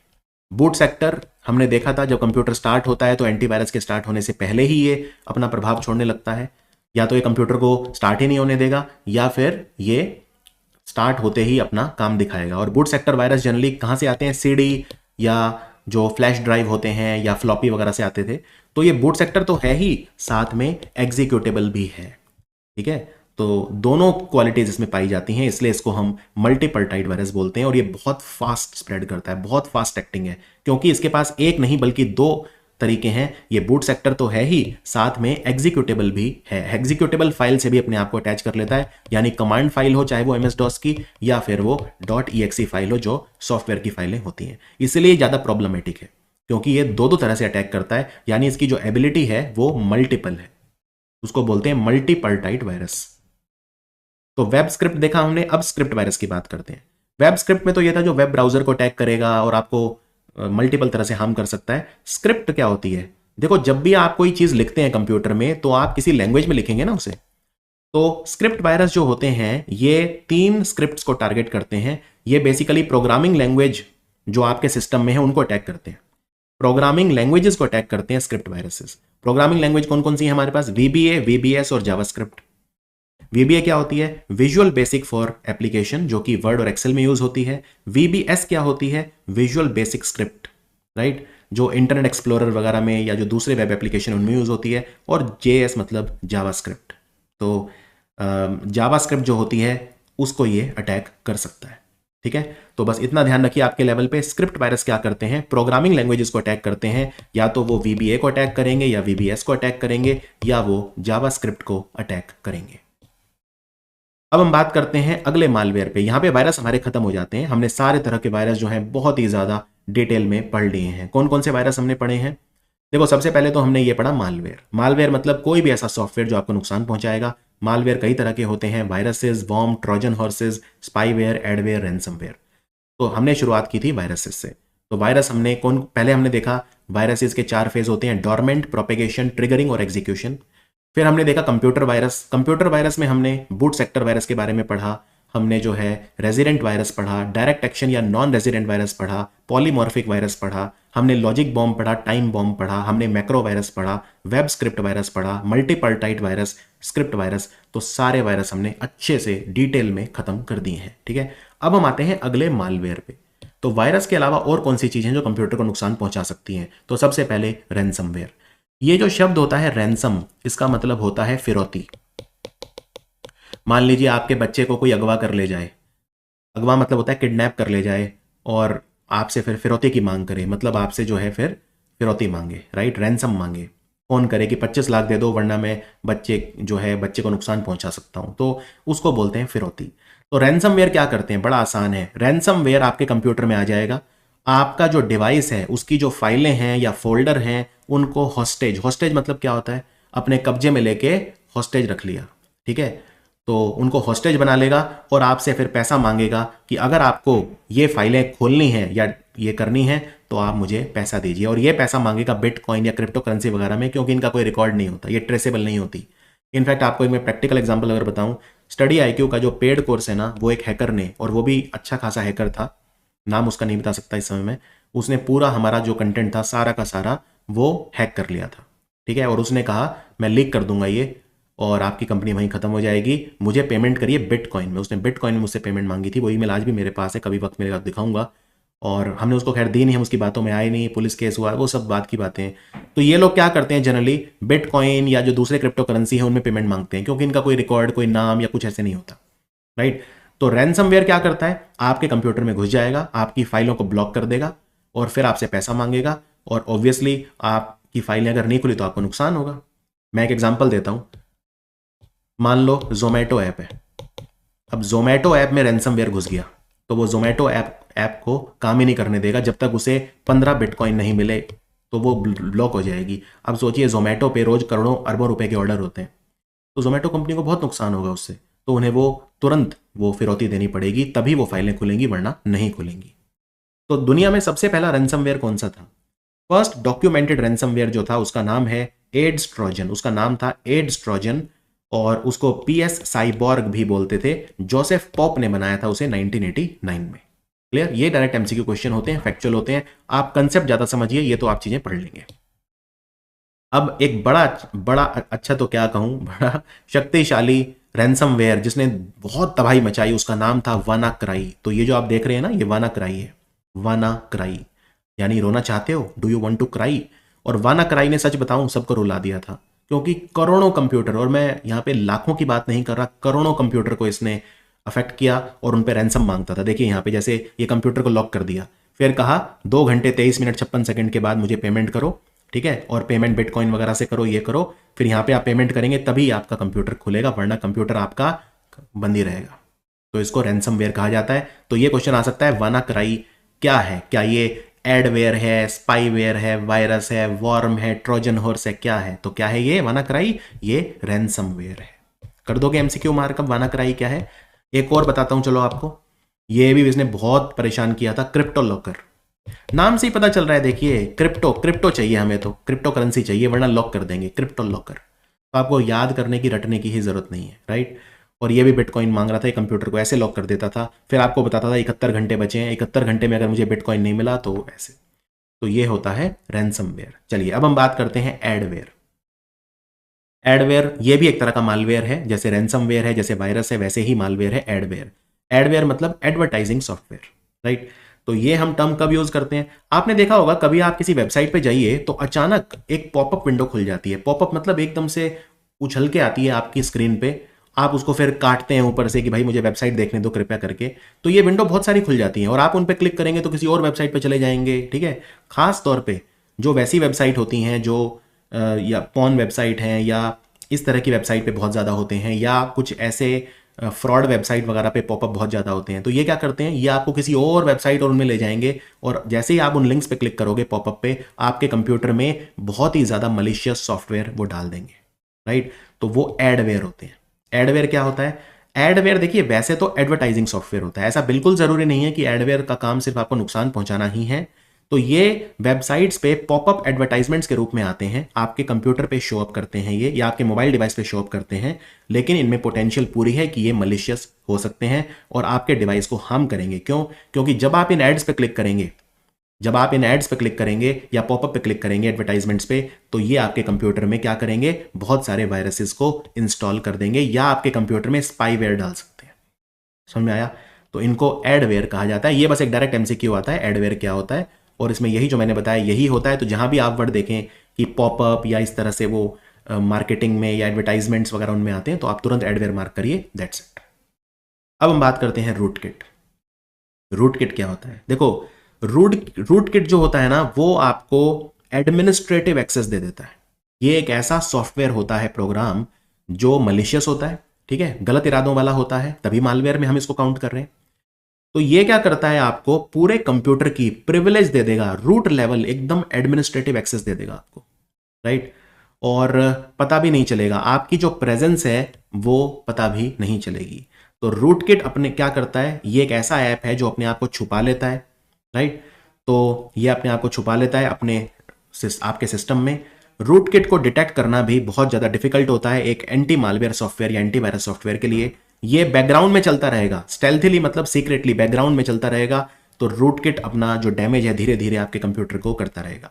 रूटकिट का इस्तेमाल, जो देखिए आपने कंप्यूटर खोला, रूटकिट एक्टिवेट हो गया, ठीक है, रूटकिट छुपा रहा, आपने मान लो कंप्यूटर खोला, आप मूवी देख रहे हो, आपको नहीं पता मूवी के अलावा कुछ और भी चल रहा है वहां पे, पीछे पीछे क्या चल रहा है, रूटकिट। ये क्या करता है, पीछे बैकग्राउंड में चलता रहेगा, आपको पता भी नहीं चलेगा कि कोई रूटकिट ना कोई सॉफ्टवेयर चल रहा है बैकग्राउंड में। और वो क्या करेगा, वो बहुत तरह से आपके कंप्यूटर को नुकसान पहुंचा सकता है। या तो वो आपका डेटा स्टील कर लेगा, जो भी हैकर है जिसने रूटकिट आपके कंप्यूटर में डाल दिया, वो जो भी पर्पज के लिए डाला वो पूरा करेगा। या तो वो दूसरे मालवेयर इंस्टॉल कर देगा आपके कंप्यूटर में, दूसरे वायरस डाल देगा या मालवेयर डाल देगा, आपका पर्सनल डेटा ले लेगा, स्पैम करता रहेगा आपको, या DDoS अटैक करेगा, या it will gain remote access to a system. Remote access मतलब ये है, जो वो पर्सन है वो कहीं और बैठा है, वहीं बैठे बैठे वो आपका कंप्यूटर चला रहा है, क्योंकि पूरी एडमिनिस्ट्रेटिव एक्सेस उसको मिल गई है। आप जब कंप्यूटर ऑन करते हैं, वो आपसे, आप आई एम श्योर आपने कंप्यूटर में एक पासवर्ड लगा रखा होगा, तो वो आपसे पासवर्ड मांगता है। तो वो पासवर्ड के बाद ही तो एडमिन एक्सेस मिलती है आपको। तो पासवर्ड डालेंगे तो अब आप एडमिनिस्ट्रेटर हो, जो मर्जी करिए, आप एडमिन हो कंप्यूटर के, लेकिन वो एडमिनिस्ट्रेटिव एक्सेस किसी दूर बैठे हुए पर्सन को मिल जाएगी रूटकिट के द्वारा। समझ में आया? तो DDoS अटैक क्या होता है वो मैं आपको भी बताता हूं। तो रूटकिट के क्या क्या दुष्परिणाम हो सकते हैं, क्या क्या कॉन्सिक्वेंसेज हो सकते हैं। पहली बात, ये कंसील्ड है, छुपा हुआ रहता है, बैकग्राउंड में चलता रहता है। ये आपकी इंफॉर्मेशन चुरा सकता है, फाइल डिलीट कर सकता है कंप्यूटर में, ईव्स ड्रॉपिंग कर सकता है। ईव्स ड्रॉपिंग क्या होता है ये मैं आगे आपको बताऊंगा, यानी आपकी पर्सनल इंफॉर्मेशन जो होता है उस पर नजर रखेगा। ईव्स ड्रॉपिंग या स्निफिंग भी इसे कहा जाता है। तो ये वो भी कर सकता है। ईव्सड्रॉपिंग, वैसे अंग्रेजी में ईव्सड्रॉपिंग का मतलब क्या होता है? कान लगा के सुनना, छुप के जो है वो बातें सुनना किसी की, उसको ईव्सड्रॉपिंग कहा जाता है। जैसे मान लो दो लोग अंदर कमरे में बात कर रहे हैं और आप दरवाजे के कान लगा के सुन रहे हैं, उसको ईव्सड्रॉपिंग कहा जाता है। फाइल एग्जीक्यूट कर देगा कोई आपके कंप्यूटर में, राइट? आपसे बिना पूछे कोई फाइल चला देगा, एग्जीक्यूट कर देगा उसे। या रिमोट एक्सेस, पूरी एडमिनिस्ट्रेटिव एक्सेस उसे मिल जाएगी दूर बैठे बैठे। तो ये रूट किट काफी डेंजरस होती है। अब मैं आपको बताता हूं डीडीओएस क्या होता है, वेरी वेरी इंपॉर्टेंट। डीडीओएस की फुल फॉर्म सबसे पहले याद रखो, डिस्ट्रीब्यूटेड डिनायल ऑफ सर्विस। तो डीडीओएस अटैक क्या होता है? ये आपके सर्वर को फ्लड कर देगा इतनी ज्यादा रिक्वेस्ट से कि वो अनरेस्पॉन्सिव हो जाएगा और सर्विस जो है वो डाउन हो जाएगी। ठीक है? तो जैसे मान लो किसी वेबसाइट को अगर आपको बंद करवाना है तो आप क्या करो? देखो उस वेबसाइट की ना एक कैपेसिटी होगी कि मान लो उस पर एक बार में 10,000 लोग ही आ सकते हैं। मैं आपको चलो एक बिल्कुल लाइव एग्जांपल देता हूं। अभी ये वर्ल्ड कप के टिकट वगैरह बिक रहे थे बुक माई शो पे। बुक माई शो एक वेबसाइट है जिसपे आप मूवी के टिकट वगैरह लेते हैं, वर्ल्ड कप के टिकट भी इस पे बिक रहे थे। अब कई बार क्या होता था, इतने सारे लोग आ जाते थे टिकट खरीदने, क्योंकि ऑब्वियसली टिकट तो बहुत कम होती है, लोग आ जाते हैं बहुत सारे, तो वो वेबसाइट का सर्वर डाउन हो जाता था कई बार। भाई इतना ट्रैफिक आप झेल ही नहीं पाओगे ना। अब मान लो कहीं पे जगह है 100 गाड़ियों की है और वहां पे पहुंच गई एकदम से 1 लाख गाड़ियां, तो क्या होगा? पूरा ट्रैफिक जाम हो जाएगा, 20 घंटे तक खुलेगा नहीं। यही होता है। तो अब कोई वेबसाइट है, मान लो उसकी कैपेसिटी है कि उस पर 1 लाख लोग आ सकते हैं डेली, उतना झेल सकती है वो। क्योंकि वेबसाइट पे आने का क्या मतलब है? आपने देखा क्लाइंट सर्वर रिलेशनशिप होता है। आप क्लाइंट हैं, आप सर्वर में रिक्वेस्ट भेजते हैं, टीसीपी आईपी रिक्वेस्ट भेजती है, वो सारा प्रोसेस आपको पता है कि वेबसाइट कैसे काम करती है, इंटरनेट कैसे काम करता है। अब एक दिन ऐसा आया 1 करोड़ लोगों ने वहां पे जो है वो रिक्वेस्ट भेज दी, तो क्या होगा? वेबसाइट बैठ जाएगी। इसको डीडीओएस अटैक बोलते हैं, यानी डिस्ट्रीब्यूटेड डिनायल ऑफ सर्विस। आपने कुछ मांगा, वेबसाइट आपको दे नहीं पा रही। वेबसाइट से क्या मांगा आपने? कंटेंट मांगा। वो वेबसाइट पे अगर टेक्स्ट है, ऑडियो है, वीडियो है, वो लोड हो, वो नहीं लोड होगा। Denial of service. तो distributed denial of service attack होता है। तो इसमें हम क्या करते हैं, इसका टारगेट क्या होता है? कोई वेबसाइट। तो किसी वेबसाइट को हमें बंद करवाना है या उसको ब्रिंग डाउन करवाना है, तो ये डीडीओएस अटैक किए जाते हैं, राइट? तो डीडीओएस अटैक जो होते हैं ना, जनरली छोटी वेबसाइट के लिए किए जाते हैं, क्योंकि बड़ी वेबसाइट तो बहुत यूज टू होती है ट्रैफिक के। अब जैसे गूगल का एग्जांपल आपको देता हूं। गूगल पे तो ऑलरेडी इतने करोड़ों लोग रोज रहते हैं, तो उस पर तो डीडीओएस अटैक पॉसिबल नहीं है। मतलब हालांकि मैं आपको बताऊं एक पर्सनल एक्सपीरियंस से, पुरानी स्टोरी मुझे याद आ गई। ईयर तो मुझे ध्यान नहीं है, देखो दो एक मिनट में कॉलेज में 3rd ईयर में था, तो 2009 की शायद बात होगी या 10। माइकल जैक्सन की डेथ हुई थी उस दिन, मुझे ये ध्यान है। मेरा एग्जाम था उस दिन, प्रैक्टिकल था। तो माइकल जैक्सन की डेथ हुई थी उस दिन, शायद 2009 की बात है। देखो एग्जैक्ट ईयर मुझे ध्यान नहीं है, यही कुछ रहा होगा। अब माइकल जैक्सन की डेथ हो गई, सारे में अफवाह फैल गई, माइकल जैक्सन की डेथ हो गई। अब लोग क्या करते हैं, जब सुनते हैं किसी की डेथ हो गई, वो सबसे पहले गूगल पे नाम डालते हैं वेरीफाई करने के लिए कि क्या डेथ हुई। और मैं आपको बता रहा हूं, उस दिन गूगल डाउन हो गया था। वो इतने सारे लोग गूगल पे एकदम से वेरीफाई करने आ गए कि क्या माइकल जैक्सन की डेथ हुई, और गूगल डाउन हो गया। मैं भी 3rd ईयर में था कॉलेज में उस समय, मैंने भी वो मतलब उस समय कहीं तो कुछ किया था, मेरे को एग्जैक्टली ध्यान नहीं है उस समय मेरे पास स्मार्टफोन था या नहीं था, और गूगल खुल ही नहीं रहा था। और बाद में फिर अगले दिन न्यूज आई थी कि गूगल भी डाउन हो गया था। तो ये मैं आपको छोटी सी बात बता रहा हूँ, डीडीओएस आप कभी भूलोगे नहीं। अब डीडीओएस क्या होता है, यानी डिस्ट्रीब्यूटेड डिनायल ऑफ सर्विस। चलिए अब हम बात करते हैं स्पाईवेयर। स्पाई मतलब जासूस, राइट? आपने उसका नाम सुना है, पेगासस? अभी इजराइल ने एक सॉफ्टवेयर था पेगासस। पेगासस क्या करता था, आपके व्हाट्सएप के चैट चुरा लेता था आपके। बट मेरे को हंसी आती है, व्हाट्सएप जब आप खोलते हैं तो लिखा आता है एंड टू एंड एनक्रिप्शन। आपको लगता है वाह भाई वाह, एंड टू एंड एनक्रिप्शन। ना आपको मतलब पता, ना उन्हें बताना, आपको आप भी खुश, क्योंकि हर किसके पास टाइम है टर्म्स एंड कंडीशन पढ़ने का? आप करते हैं एक्सेप्ट एक्सेप्ट एक्सेप्ट एक्सेप्ट। अब क्या होता है मैं आपको बताता हूँ। एनक्रिप्शन क्या होता है? एनक्रिप्शन मतलब होता है आप किसी चीज को कोडिफाई कर दो। जैसे मान लो ये आप हो, ठीक है, और ये आपका दोस्त है, और ये बीच में कोई व्यक्ति है। आपको इसको संदेश पहुंचाना है इस तरह से कि इस व्यक्ति को ना पहुंचे। तो आपने कोई ऐसी भाषा में वो कोड कोड में कुछ लिख के दे दिया, ठीक है? आपने वो इसको दिया, ये व्यक्ति ने देखा लेकिन वो समझ नहीं पाया इसे, इसने इसको दे दिया, और आप दोनों को पहले ही पता है तो आपने संदेश पहुंचा दिया। इसको बोलते हैं एनक्रिप्शन। एनक्रिप्शन मतलब आप एक नॉर्मल चीज को कोडिफाई कर दोगे, जिससे किस अगर वो लीक भी हो जाए तो फिर वो जो है वो नहीं हो सके। तो व्हाट्सएप क्या कहता है? व्हाट्सएप ये कहता है कि आप जो चैटिंग कर रहे हो, यहां से आपने चैट भेजा, मान लो आपने किसी को मैसेज लिखा और आपने लिखा मूवी टू नाइट, ठीक है? आपने व्हाट्सएप किया किसी को मूवी टू नाइट, आज मूवी देखने चलते हैं। अब ये बीच में कोई हैकर बैठा है, उसने ये वो कर लिया, इसको लीक कर लिया व्हाट्सएप से। तो वो उसको ये नहीं दिखाई देगा मूवी टू नाइट, उसे कुछ ऐसे दिखाई देगा, कुछ ऐसा कोड में कुछ, मतलब उसका कोई सेंस नहीं बना पाएगा। इसको बोलते हैं एनक्रिप्शन।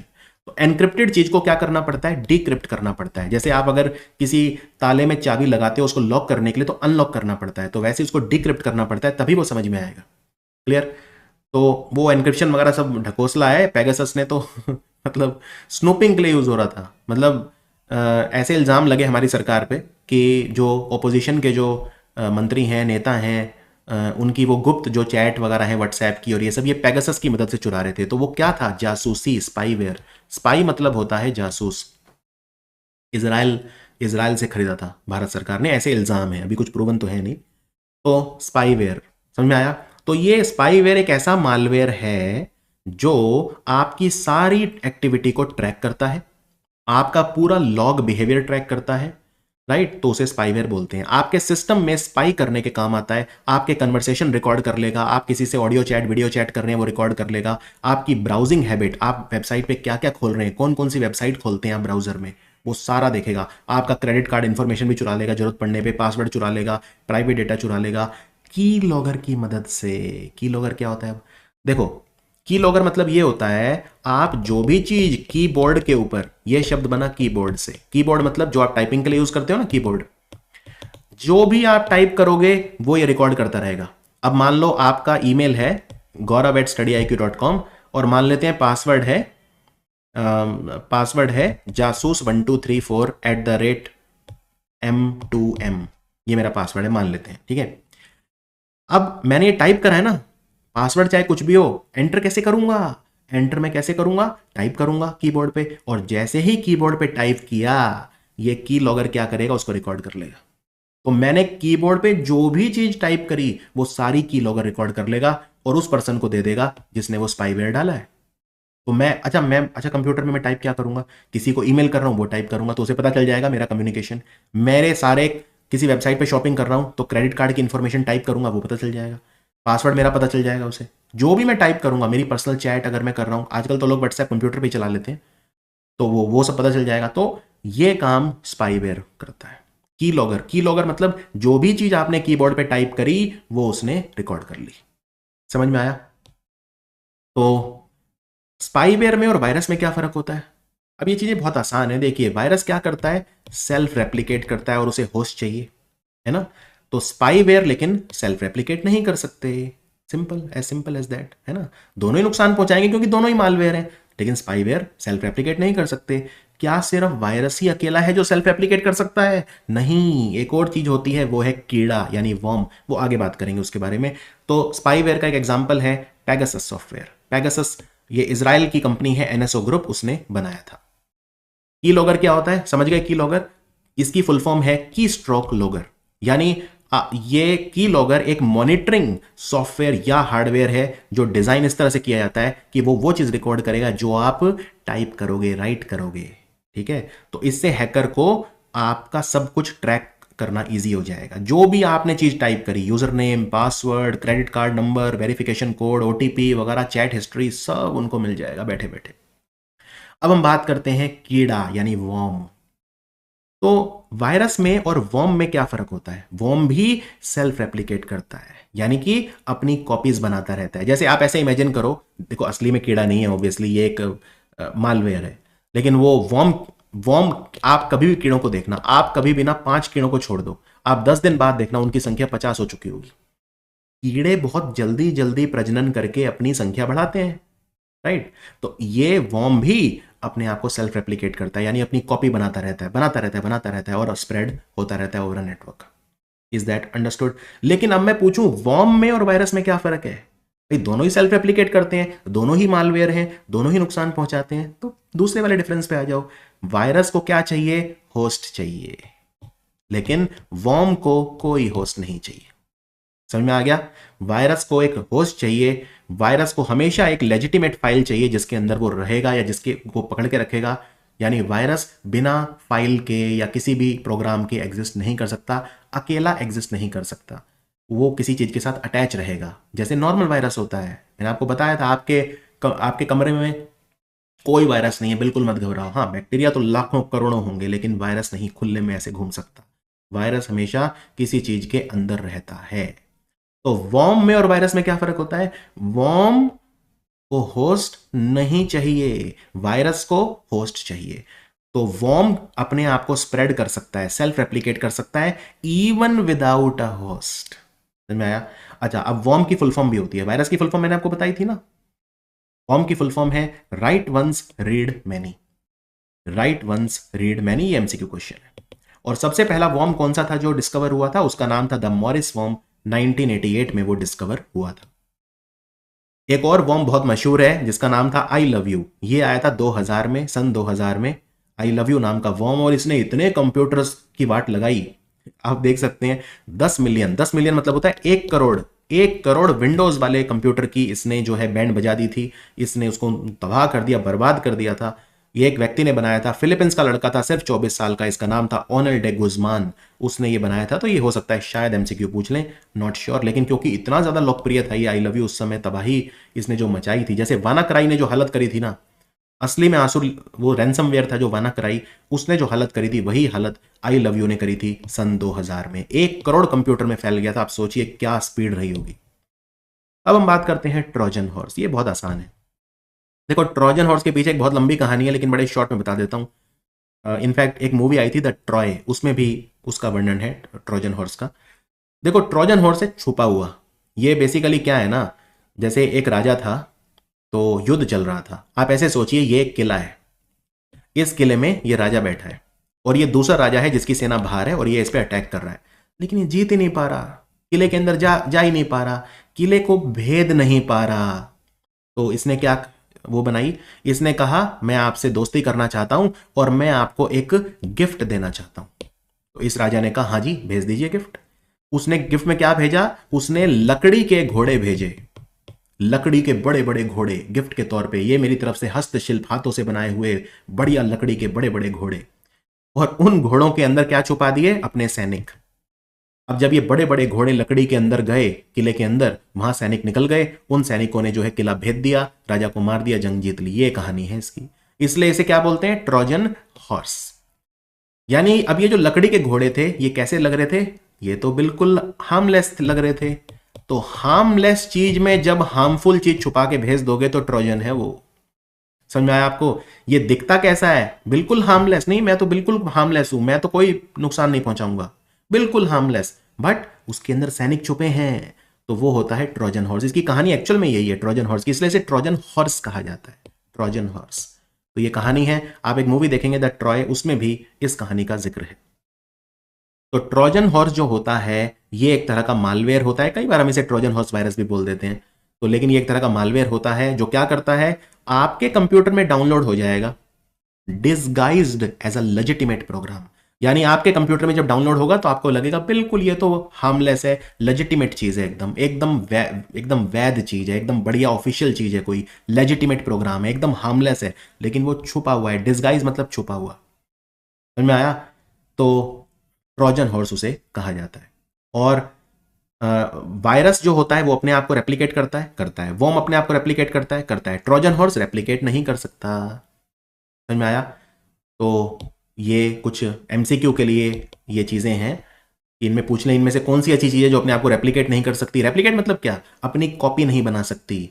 एक की 1 लाख कॉपी बना दी, वो काम ये नहीं कर सकते। वो वायरस और वॉर्म कर सकते हैं। और वायरस और वॉर्म में क्या फर्क है? वॉर्म को होस्ट नहीं चाहिए, वायरस को होस्ट चाहिए।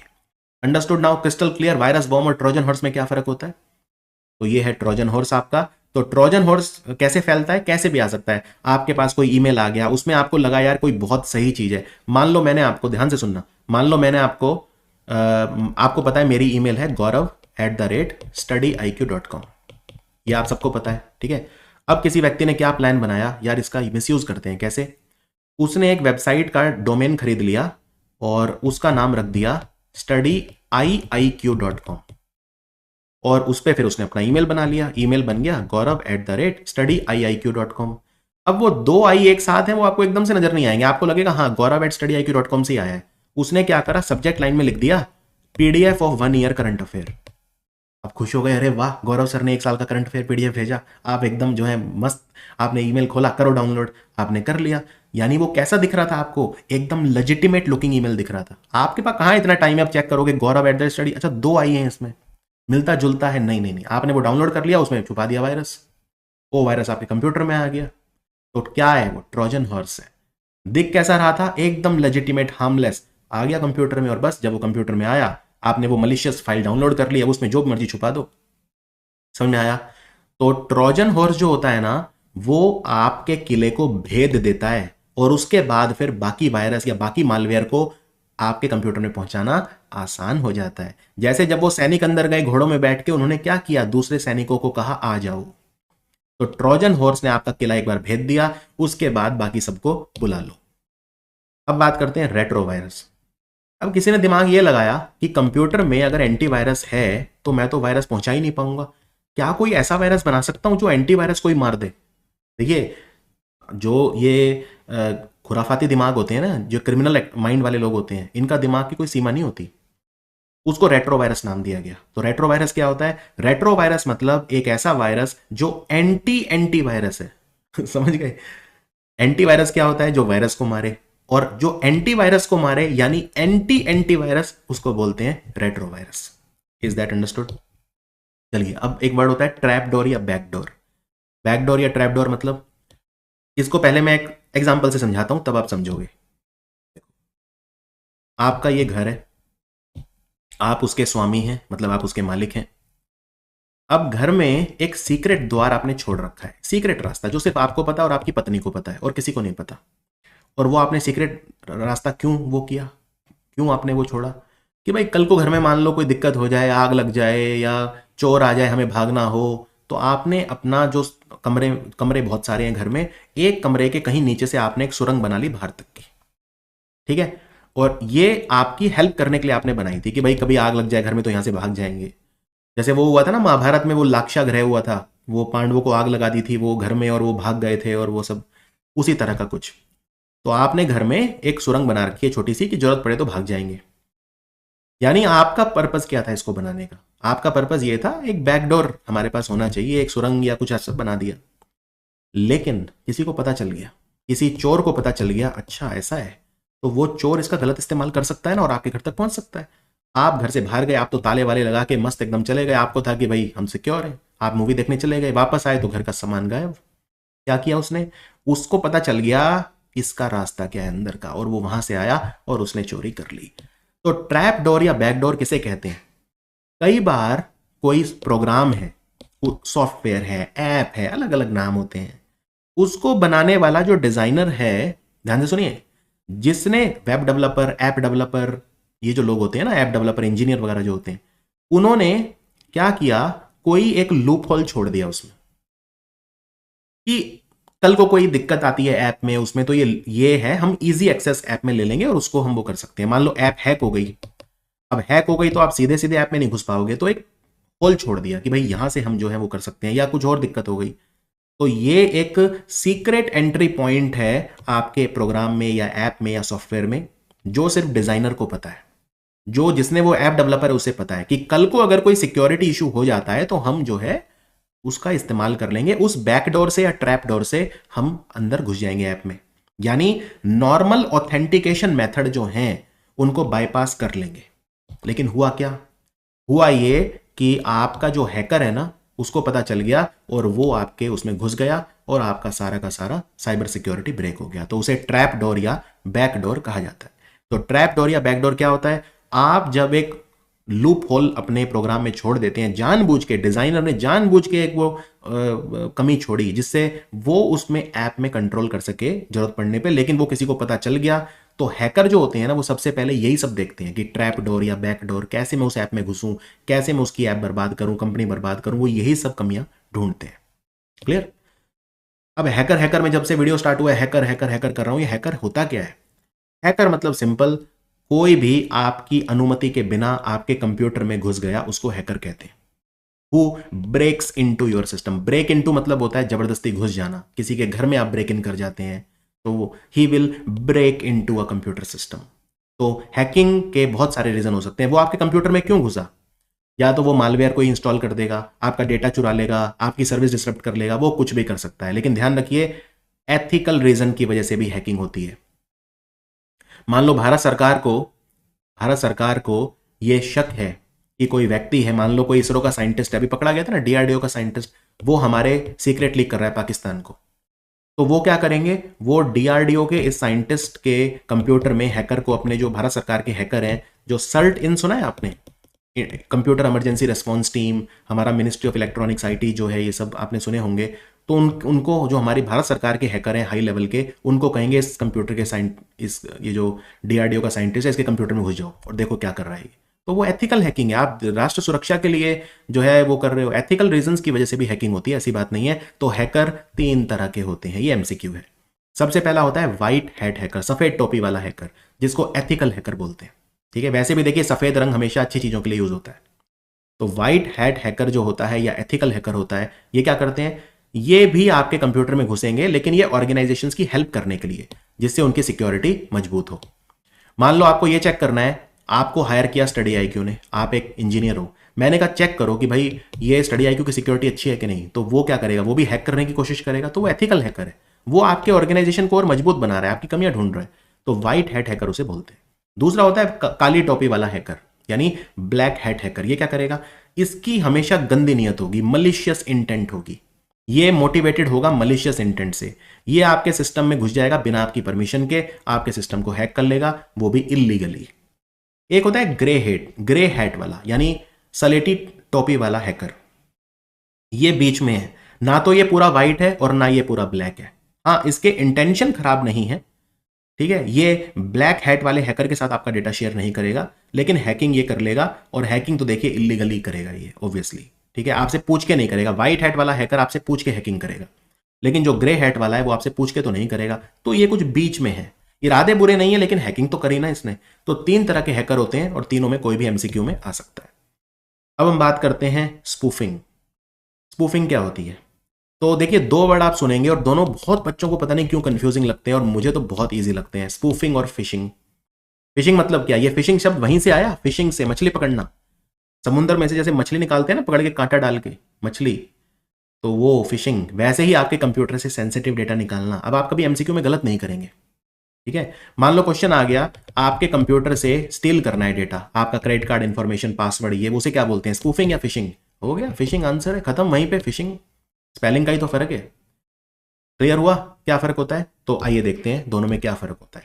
देखिए स्पूफिंग मतलब होता है विश्वास जीतना, धोखा देना, चकमा देना, उसको स्पूफिंग बोलते हैं। ये एक ब्रॉड टर्म है, ये एक साइकोलॉजिकल बिहेवियर होता है। सोशल इंजीनियरिंग आपने वर्ड सुना होगा, मैनिपुलेट करना, मनोवैज्ञानिक तौर पर किसी को मैनिपुलेट करना।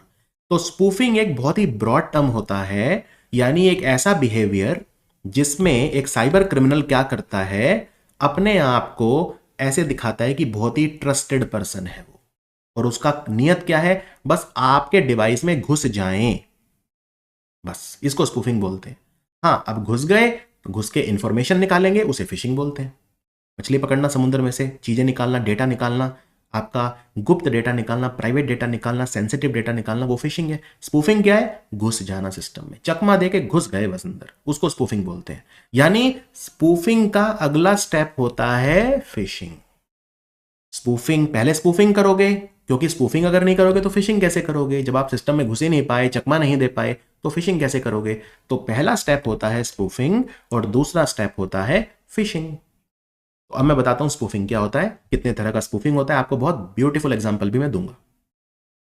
स्पूफिंग एक ब्रॉड टर्म होता है, ये एक ऐसा व्यवहार है जब आप किसी का भरोसा जीतने की कोशिश करते हो, आप उसे मैनिपुलेट करते हो, आप उस पर्सन की साइकोलॉजी जान लेते हो, उसकी कमियां जान लेते हो, फिर उसको हिसाब से जो है आप उसको अटैक करने की या उसके सिस्टम में घुसने की कोशिश करते हो, राइट। आप आइडेंटिटी थेफ्ट करते हो, अपने आप को कोई और आइडेंटिटी से दिखाते हो। मान लो आपको पता चल गया कि कोई व्यक्ति थोड़ी सी फाइनेंशियल प्रॉब्लम्स में है। ध्यान देखिए, सोशल इंजीनियरिंग क्या होती है। सोशल इंजीनियरिंग मतलब किसी को मैनिपुलेट करना, मनोवैज्ञानिक तौर पर उसको एकदम से बिल्कुल अपने वश में कर लेना, वशीभूत कर लेना अपने। जैसे मान लो आपको पता चला कि कोई पर्सन है, कंपनी में जाता है और उसको थोड़ी सी घर में फाइनेंशियल प्रॉब्लम चल रही है, पैसों की कमी चल रही है, या वो आपने क्या किया, आपने तुरंत एक ईमेल बनाया बढ़िया सा, बिल्कुल लगे बढ़िया एकदम खूब, उसमें लिंक्डइन प्रोफाइल वगैरह अपना डाल डूल के कि भाई मैं तो आपको ऑफर दे रहा हूं नौकरी का। तो मान लो उसकी सैलरी भी आपको पता चल गई 50,000 है, आपने तुरंत जो है 75,000 सैलरी का ऑफर दे दिया और बिल्कुल रियल ईमेल आएगा, आपको पता ही नहीं चलेगा असली में ये कंपनी है भी कि नहीं है। उस ईमेल में ये कहा होगा अगर आपको अप्लाई करना है तो यहां क्लिक करिए। अब आपने उस पर क्लिक कर दिया ये सोच के वाह भाई बढ़िया अपॉर्चुनिटी है ये, और उस समय देखिए आप जानते हैं वो व्यक्ति थोड़ा सा साइकोलॉजिकली वीक है, वो थोड़ा सा उसको पैसों की जरूरत है, वो थोड़ा सा डेस्परेट है। आपने कहा यहां क्लिक करिए अप्लाई करने के लिए, उसने वहां क्लिक किया, जैसे ही क्लिक किया फाइल डाउनलोड हो गई, ठीक है। या आपने ये कहा टर्म्स एंड कंडीशन डाउनलोड करिए, उसके लिए ये फाइल डाउनलोड करने के लिए यहां क्लिक करिए, वो फाइल में क्या वायरस छुपे थे, उसने जैसे ही वो फाइल डाउनलोड करी, वो एग्जीक्यूटेबल फाइल थी मान लो, उसमें वो वायरस एग्जीक्यूट हो गया कंप्यूटर में, अब उसका सारा डेटा जो है निकाल लो। तो ये क्या किया आपने, ये स्पूफिंग कर लिया आपने, आपने उसको चकमा दे दिया, उसका फायदा उठा के, उसके जो आजकल की स्थिति है, परिस्थिति है, उसका फायदा उठा के, ये स्पूफिंग है। चकमा देना, विश्वास जीतना, अंदर चले जाना कंप्यूटर में, उसको स्पूफिंग बोलते हैं। और स्पूफिंग करने के बाद क्या करोगे, फिशिंग। तो स्पूफिंग कैसे होती है और कितने प्रकार की होती है, तो स्पूफिंग में आप क्या करते हो, सोशल इंजीनियरिंग करते हो। सोशल इंजीनियरिंग क्या होता है, सोशल इंजीनियरिंग मतलब वो सारे टेक्निक जब आप जो किसी व्यक्ति है उससे कुछ मतलब इललेजिटिमेट रीजंस, या उससे कोई ऐसा काम करवाओगे जो वो नहीं करना चाहता, लेकिन उसको मैनिपुलेट करके, उसका फायदा उठा के, या उसकी नॉलेज कम है इस बात का फायदा उठा के आप उसे कहीं पे क्लिक करवाओगे, कुछ डाउनलोड करवाओगे, वो सब सोशल इंजीनियरिंग है।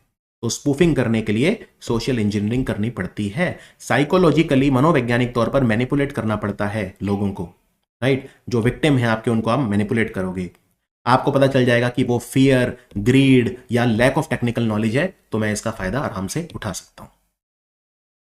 तो स्पूफिंग काम कैसे करती है, स्पूफिंग जो होती है इसमें आप फेक ईमेल भेज दोगे, फेक वेबसाइट भेज दोगे कोई, राइट, और आप उससे उस पर क्लिक करवा लोगे, आप उससे कुछ जो आपका विक्टिम है जिसको बर्बाद करना चाह रहे हो, आप उससे कोई एक्शन करवाओगे जो वो नहीं करना चाहता, उसको नज करोगे ये कर कर कर, और वो फाइनली कर लेगा, राइट। आपने कोई मेल भेज दी, और जब आपने कोई मेल भेज दी तो लगा कि भाई एकदम ही तो ट्रस्टेड सोर्स है, मेरे बॉस ने मुझे भेजी है, आपने बिल्कुल बॉस की ईमेल से मिलती जुलती ईमेल बना ली, आपने उसके जो दोस्त है उससे मिलती जुलती ईमेल बना ली और भेज दी, या आपने कोई ईमेल बना ली अपने कोवर्कर जो उसकी कंपनी में साथ काम करता है और कहा मुझे कुछ पैसों की जरूरत है भेज दो, उसने कुछ पैसे भेज दिए, ये सब क्या है, स्पूफिंग है ये, राइट।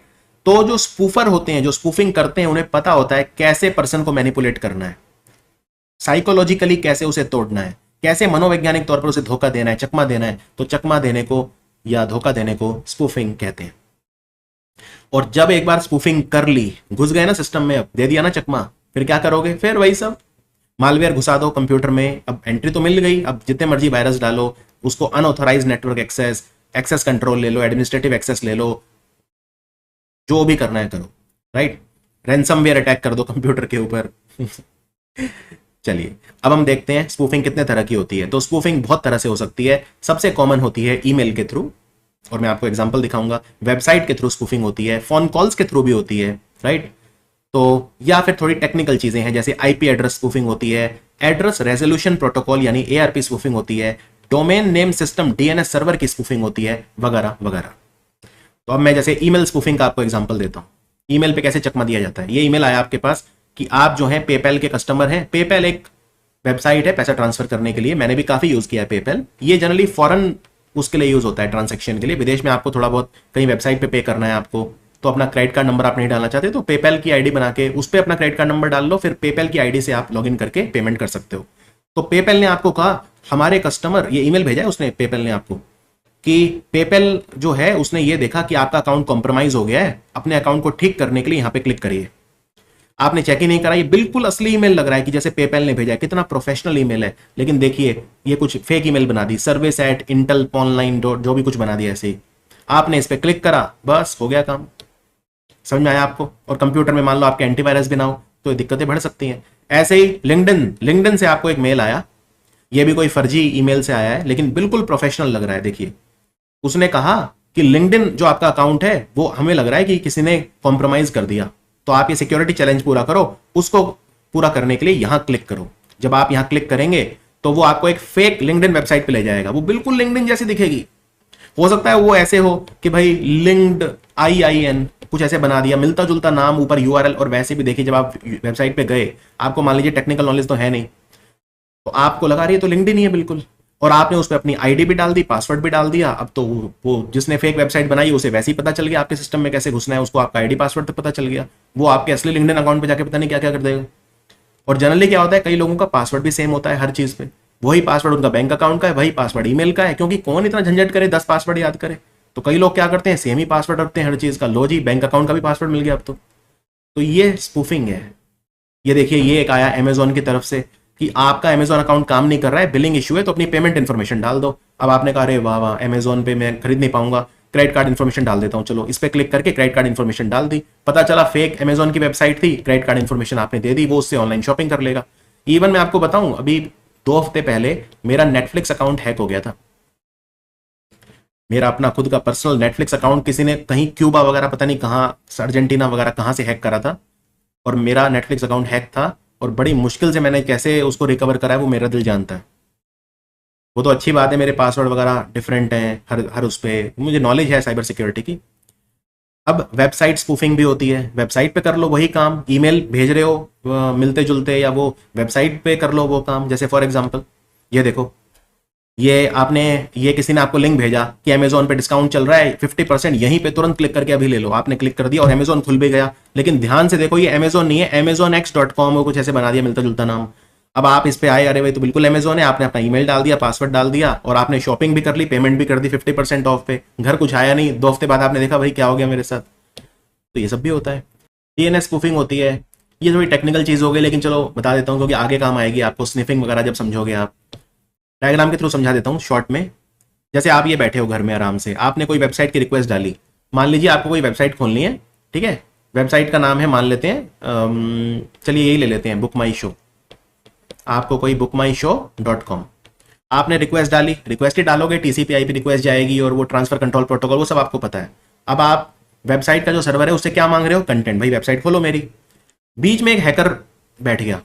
हैकर ने क्या करा, ये एक फ्रॉड डीएनएस एंट्री डाल दी। डीएनएस एंट्री क्या होता है, domain name system, right. DNS link होता है इंटरनेट से, राइट, और इंटरनेट प्रोटोकॉल जो उस पर फोकस करता है वो डीएनएस सर्वर होता है, वो रिक्वायर होता है वर्किंग ऑफ द डीएनएस। तो उसने एक फ्रॉड एंट्री डाल दी डीएनएस की। यहां पे आपने जेन्युइन रिक्वेस्ट भेजी, आपको किस पे जाना है, असली वेबसाइट पे जाना है। असली वेबसाइट मतलब bookmyshow.com। इसने ये फ्रॉड डीएनएस एंट्री डाल के आपको भटका दिया। तो अब आपकी रिक्वेस्ट इस वेबसाइट पे नहीं गई, इस वेबसाइट पे गई कोई फ्रॉड वेबसाइट, ये भी बिल्कुल बुक माई शो से मिलती जुलती होगी, ठीक है।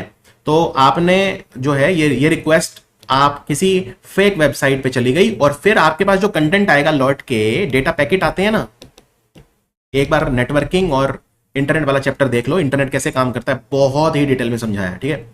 ये डेटा पैकेट आते हैं वापस आपके पास, फिर वेबसाइट धीरे धीरे खुलती है, पैकेट आते हैं डेटा के। तो वो असली वेबसाइट से नहीं आ रहे, अब ये फ्रॉड वेबसाइट से आ रहे हैं, फ्रॉड वेबसाइट खुल रही है। तो हैकर ने क्या करा, डीएनएस स्पूफिंग कर ली। अब ये फेक वेबसाइट खुलेगी बुक माई शो, और उस पर आप जो भी खरीदोगे, जो भी करोगे, क्रेडिट कार्ड इन्फो डालोगे, यूपीआई कुछ तो करोगे उस पर, तो बस वो डीएनएस स्पूफिंग कर ली पूरा। इसको डीएनएस कैश पॉइजनिंग भी बोलते हैं, अंडरस्टूड। इसमें ऑनलाइन ट्रैफिक आपका जो है वो एक फेक वेबसाइट पे चला जाएगा बजाय एक रियल वेबसाइट के। तो हैकर ने एक फ्रॉड डीएनएस एंट्री डाल के आपको भटका दिया।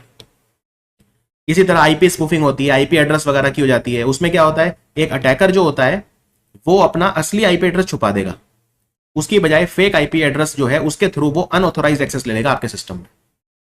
ऐसे कॉलर आईडी स्पूफिंग होती है। कॉलर आईडी में अटैकर क्या करेगा, अपनी कॉलर आईडी को मैनिपुलेट कर लेगा। ऐसे लगेगा आपको ट्रस्टेड सोर्स से फोन आ रहा है, किसी बैंक से आ रहा है। जैसे मान लो caller ID Truecaller, India में ट्रू कॉलर यूज करते हैं लोग। ट्रू कॉलर पे से फोन आया आपको, मतलब कोई नॉर्मल फोन आया, ट्रू कॉलर पे दिखा रहा है एचडीएफसी बैंक कॉलिंग।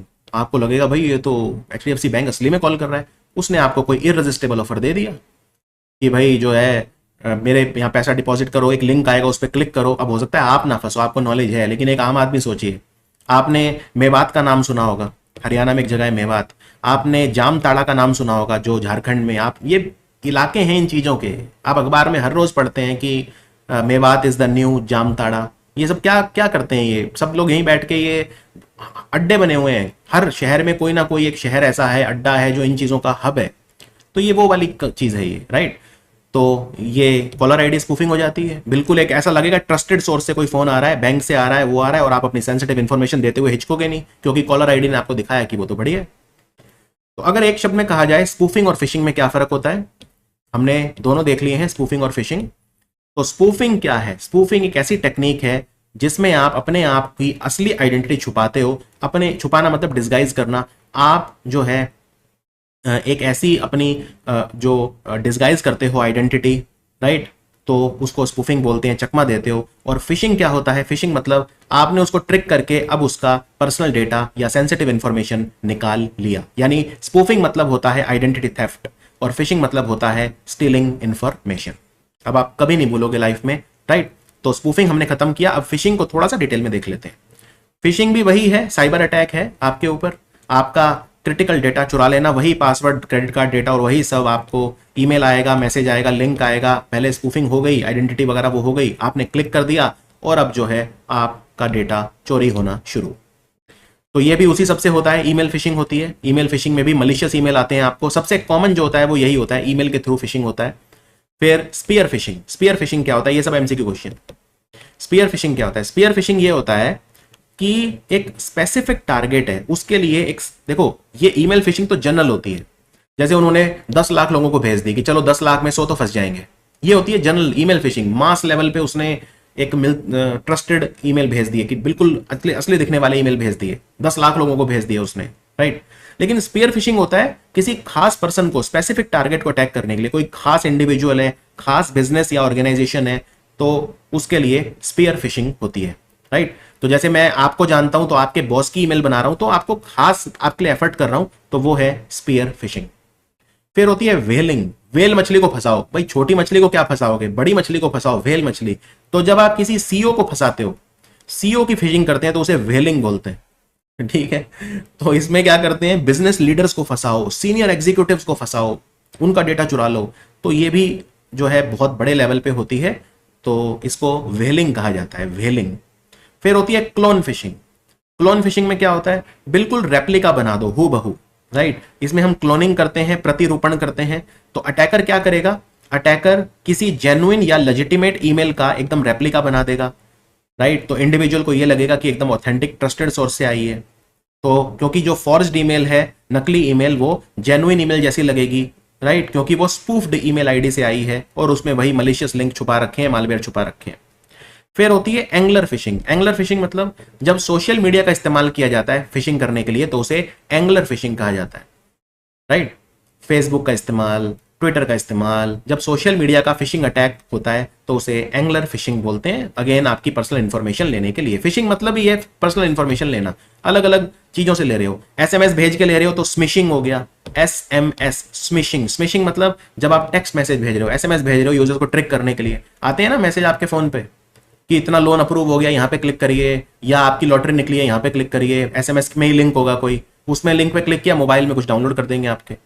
फिर विशिंग। विशिंग में वॉइस भी आ गई, आपको फोन आया, आपने बातें करी प्रॉपर, जैसे वो आप जामताड़ा सीरीज देखिए उस पर, नेटफ्लिक्स या किसी पे, वो आपको फोन करेंगे, क्या मैं आपसे बात कर सकता हूँ, मैं सीमा बोल रही हूँ एचडीएफसी बैंक से, क्या मैं आपसे बात कर सकती हूँ। तो हमने ये देखा है कि आप हमारे बहुत ट्रस्टेड कस्टमर हैं, तो आपके लिए स्पेशल प्राइस, दिवाली अब आने वाली है तो आपको घर पे गिफ्ट भिजवा रहे हैं, प्लीज़ अपना एड्रेस कंफर्म करेंगे आप एक बार। वो उसने एड्रेस बता दिया आपको, ठीक है, गिफ्ट हमने डिस्पैच कर दिया है यहाँ से सिस्टम में, अब एक ओटीपी आएगा वो भी बता दीजिए बस हो गया काम।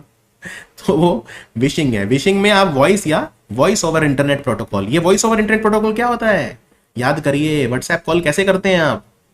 अब दो तरीके से आप बात कर सकते हैं ना फोन पे, या तो नॉर्मल कॉल कर लो या व्हाट्सएप कॉल कर लो। तो व्हाट्सएप कॉल कैसे करोगे, वॉइस ओवर इंटरनेट प्रोटोकॉल, यानी कि जो वीओआईपी होता है वो व्हाट्सएप कॉल या स्काइप पे कॉल कर रहे हो, इंटरनेट की मदद से जो कॉल होती है उसे वीओआईपी बोलते हैं, तो उनसे जो होती है तो विशिंग हो गया। ये सब एमसीक्यू क्वेश्चन है। अब स्पूलिंग क्या होता है?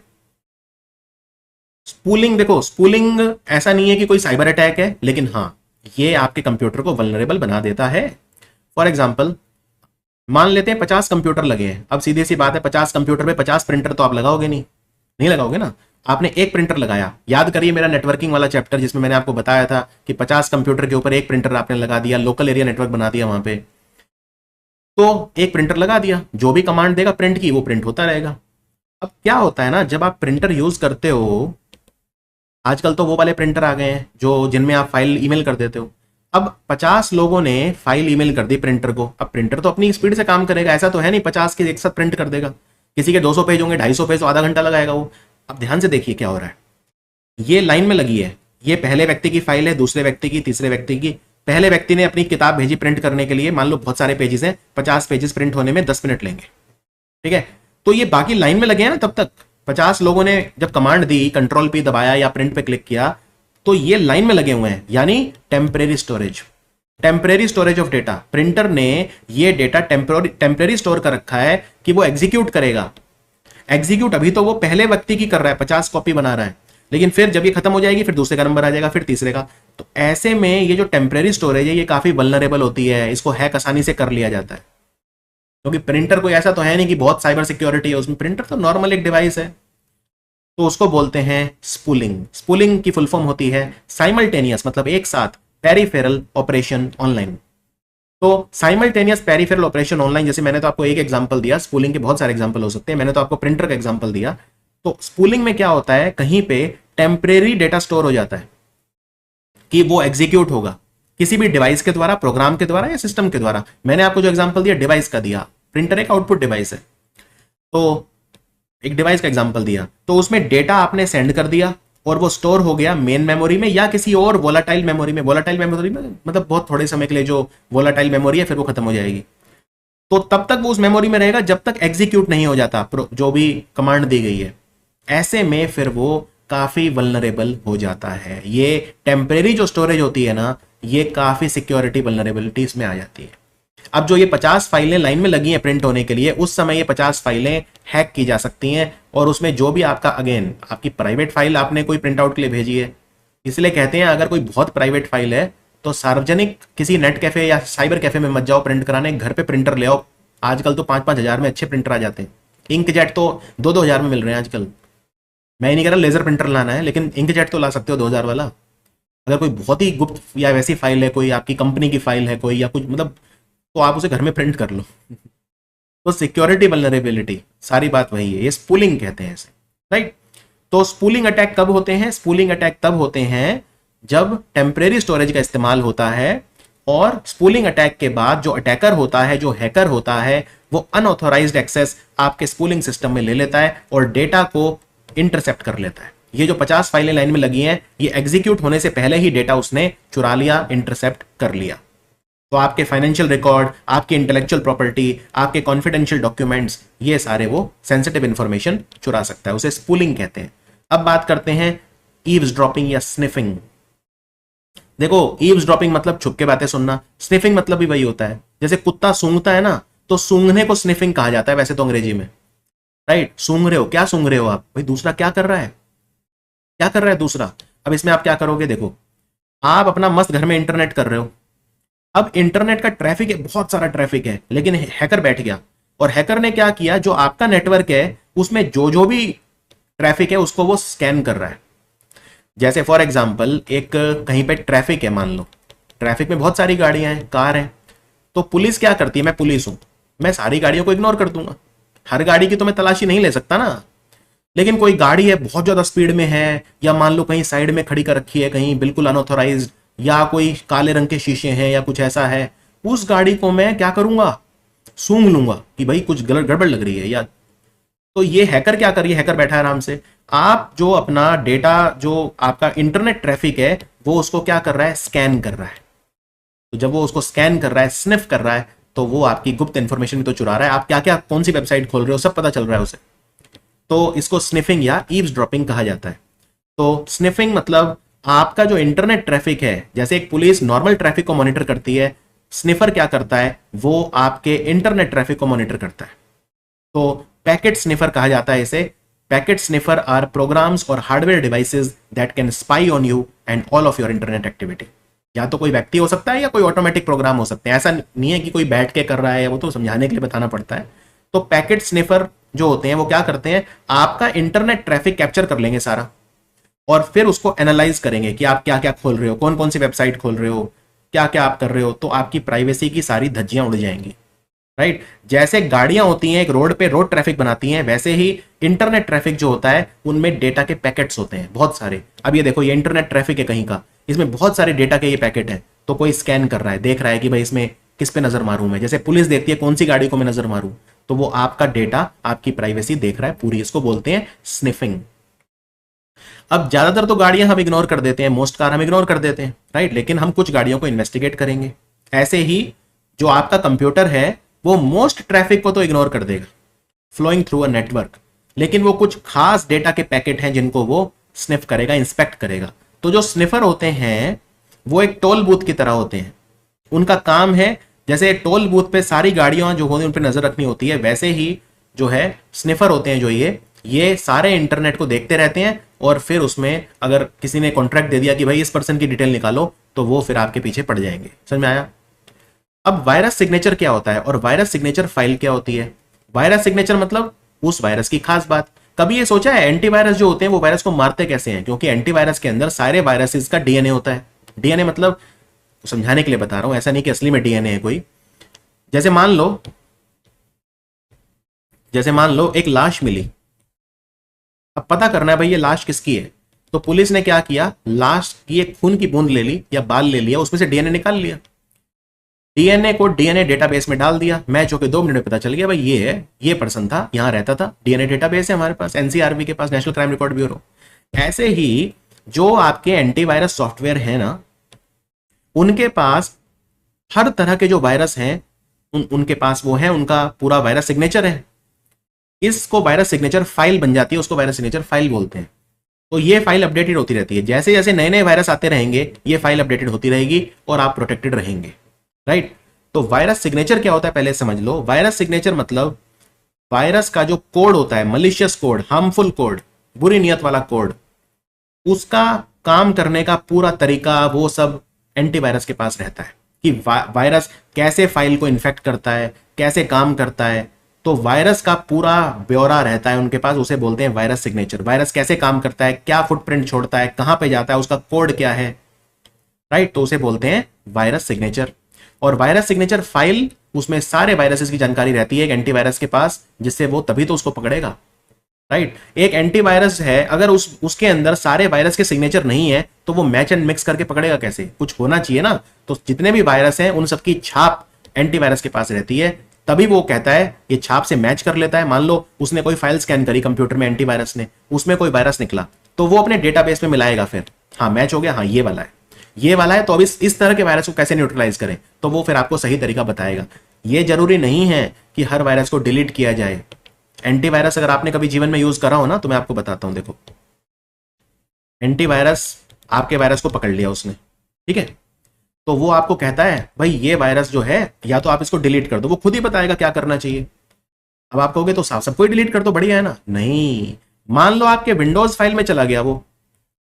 अब अगर विंडोज फाइल में चला गया, आपकी जो main file operating system file है उसको डिलीट कैसे करोगे? कंप्यूटर बंद हो जाएगा, आपका स्टार्ट ही नहीं होगा।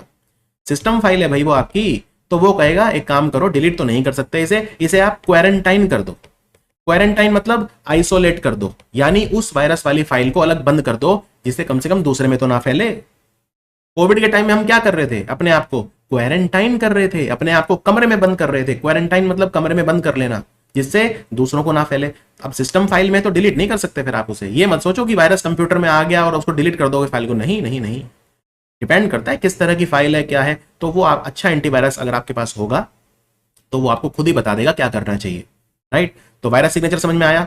वायरस सिग्नेचर जो है, वायरस का जो मलिशियस कोड है उसका स्निपेट होता है एक खास वायरस का, और virus scanner would check the file code and see if the match known virus signature, मतलब वो उसको मैचिंग करता है। जैसे आप एक लाश का डीएनए मैच करते हो देखने के लिए कौन सा वायरस है और उसके खिलाफ क्या करना चाहिए, वैसे ही वायरस सिग्नेचर को पकड़ के एंटीवायरस बताता है कि ये है, क्योंकि वायरस का सिग्नेचर मेरे पास है, मैंने मैच कर लिया, ये है वो वायरस जो आपके कंप्यूटर में है, अब इसके खिलाफ क्या करना चाहिए वो मैं आपको बता रहा हूं। फार्मिंग क्या होती है? फार्मिंग अटैक मतलब सिंपल है, आप जाना चाहते थे किसी वेबसाइट पे, पहुंच गए किसी और वेबसाइट पे, और इसका मैंने आपको बताया था ना डीएनएस स्पूफिंग, याद आया? तो वही है फार्मिंग। तो फार्मिंग अटैक कैसे करते हैं हम? ये एक तरह का साइबर अटैक होता है जिसमें जो विक्टिम होता है उसको आप रीडायरेक्ट कर देते हो या ट्रिक कर देते हो इनटू विजिटिंग अ मलिशियस वेबसाइट, ठीक है। तो फार्मिंग अटैक मतलब बड़ा सिंपल है, आप जाना चाहते थे किसी वेबसाइट पे, आपको किसी फेक या फ्रॉड वेबसाइट पे भेज दिया, और उस वेबसाइट पे आपका डेटा आप टाइप करोगे तो सारा पर्सनल डेटा चुरा लिया। ये देखिए आप ये बैठे हो, आप जाना चाहते हो कहीं और, ये हैकर बैठा है, हैकर ने मलिशियस डीएनएस एंट्री डाल दी, आपको भटका दिया फेक वेबसाइट पे, जाना चाहते थे रियल वेबसाइट पे, आपको फेक वेबसाइट पे भेज दिया। तो डीएनएस स्पूफिंग हम फार्मिंग के लिए करते हैं। उसके बाद है स्किमिंग। स्किमिंग मतलब क्या होता है, आपने क्रेडिट कार्ड अपना स्वाइप करा, उस पर मैग्नेटिक टेप लगी होती है ना, डेबिट कार्ड पे मैग्नेटिक टेप, तो मैग्नेटिक टेप का डेटा है वो चुरा लिया, स्किमिंग कर ली। या एटीएम में स्किमिंग कर ली। कैसे, देखो एटीएम में आप अपना कार्ड स्वाइप करने के लिए यहां पे डालोगे ना, उसे वहां जहां डालोगे वो कहीं तो स्वाइप होगा, इंफॉर्मेशन लेगा, उसी में एक अपना वो छुपा दो। उसी के अंदर क्या करते हैं ये लोग, एटीएम स्किमिंग कैसे होती है आपको बताता हूं। उसी में क्या करते हैं, देखो यहां देखो, ये देखो, आप इसी में डालते हो ना, ये इसमें अपना क्रेडिट कार्ड डालते हो, डेबिट वो डालते हो, एटीएम कम डेबिट कार्ड डालते हो।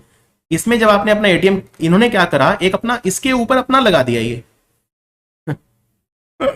जो स्वाइप करने जिस चीज के अंदर कार्ड घुसाते हो, तो वो इसमें इसके ऊपर इन्होंने अपना खुद का लगा दिया और इसको लैपटॉप से जोड़ दिया। तो आपकी सारी डिटेल उनको मिल जाएंगी उनके लैपटॉप में। और पिन कैसे पता चलेगा, तो उसके लिए ये लोग क्या करते हैं, यहाँ छोटा सा कैमरा लगा देते हैं, तो जब आप अपना पिन नंबर डालोगे वहां, तो वो भी पता चल गया, बस हो गया काम। वो जो आपका डेटा इन्होंने स्किम कराया ना, उससे ये एक फेक कार्ड बना लेंगे और पिन आपका पता ही है। बस स्किमिंग करके हर साल ऐसा माना जाता है अमेरिका में कि 5 अरब डॉलर तक का नुकसान होता है लोगों को। इतना ज्यादा होता है स्किमिंग, इंडिया में बहुत ज्यादा होता है। ये देखो, ये एक और स्किमिंग का तरीका है। ये रियल फोटोज हैं बाय द वे।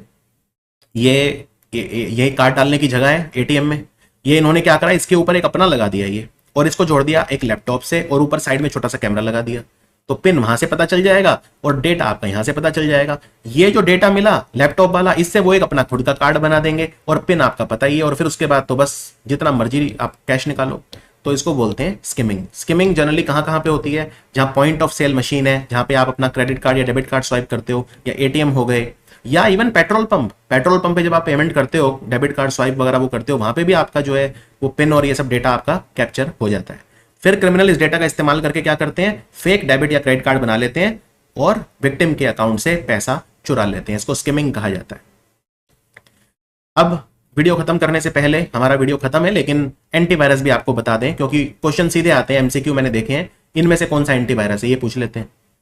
तो उसमें कुछ नाम तो फालतू के दे देंगे, कोई ब्राउजर के नाम दे देंगे कि भाई गूगल क्रोम, कुछ उसके नाम दे देंगे, कुछ एप्लीकेशंस के नाम दे देंगे, या सर्च इंजन के नाम दे देंगे। तो एंटीवायरस कौन कौन से हैं, 6 बताऊंगा, ज्यादा नहीं, बस यही 6 से बाहर मैंने कभी क्वेश्चन नहीं देखा। एवीजी ये मैं यूज करता था क्योंकि ये फ्री था। स्टूडेंट लाइफ में उतना नहीं होता धन हमारे पास, तो एवीजी यूज करते थे हम, फ्री था उस समय। एंटीवायरस गार्ड इसकी फुल फॉर्म है, और ये चेक गणराज्य की राजधानी प्राग में हेडक्वार्टर है इसका। अवास्ट का भी हेडक्वार्टर चेक गणराज्य की राजधानी प्राग में है। कैस्परस्काई रशिया का है, मॉस्को। कैस्परस्काई पेड़ होता था, हम कभी यूज नहीं करते थे इसको, कैस्परस्काई को तो डालते थे लेकिन 30 दिन के बाद एक्सपायर हो जाता था। ये भी और नॉर्टन भी। नॉर्टन बहुत महंगा आता था तो कोई स्टूडेंट यूज नहीं करता था, हम सब एबीजी वाले थे। तो एक अवास्ट भी शायद मैंने किया यूज। तो मॉस्को रशिया का है कैस्परस्काई। नॉर्टन सबसे पॉपुलर था हमारे टाइम में, आज पता नहीं क्या स्थिति है। इसका हेडक्वार्टर एरिजोना अमेरिका में है। बिट डिफेंडर रोमानिया का है, बुकारेस्ट वहां की राजधानी, वहां का हेडक्वार्टर है। और मैकैफे जो है वो कैलिफोर्निया सांता क्लारा में इसका हेडक्वार्टर है। Is that understood? तो ये था हमारा पूरा कंप्यूटर साइबर सिक्योरिटी। इसको पढ़ने के बाद काफी एक एंजॉयबल, आई एम श्योर आपका एक्सपीरियंस रहा होगा। मैंने कोशिश ये की कि इसको एंजॉयबल बनाया जाए, और डेफिनेटली क्वेश्चन तो आते हैं, खास तौर पे एसएससी, रेलवेज, इन एग्जाम्स, या जो मतलब ऑब्वियसली हर रेलवे का एग्जाम नहीं, लेकिन जिन एग्जाम में ये आता है, जैसे एक यूपी में एग्जाम होता है, यूपी शायद इलेक्ट्रिसिटी बोर्ड का कोई एग्जाम होता है, उसमें आते हैं। मतलब जिस भी एग्जाम में कंप्यूटर के क्वेश्चन आते हैं इस टॉपिक से तो बहुत आते हैं। तो ये आप एकदम अब सर उठा के एग्जाम में जा सकते हैं। एक भी क्वेश्चन ऐसा नहीं है जो इस वीडियो को देखने के बाद आप रैंडम वेबसाइट पे जाइए, क्वेश्चन अभ्यास करिए, मेरे को नहीं लगता एक भी क्वेश्चन अब ऐसा होगा। कंसेप्चुअल क्लैरिटी आपकी इतनी ज्यादा होगी। और ये वीडियो इस तरह से डिजाइन किया गया है कि इस वीडियो को एक बार देखने के बाद, सिर्फ एक बार देखने के बाद, आप 60 to 65% डेटा रिटेन कर पाएंगे। और आपके जो मन में हमेशा कंफ्यूजन रहती थी, वॉर्म, ट्रोजन, वायरस, ये वो सब एकदम अब लूसिड तरीके से मैंने आपको बता दिया है। बाकी अभ्यास करिए, पीडीएफ मिल जाएगा, और पीडीएफ में 24 घंटे के अंदर आपको पीडीएफ मिल जाएगा। 2 वीडियो बस बचे हैं, इनपुट आउटपुट डिवाइसेस और हिस्ट्री ऑफ कंप्यूटर, वो मैं आपको पढ़ा दूंगा। और एंजॉय करिए, and see you soon on study IQ premium.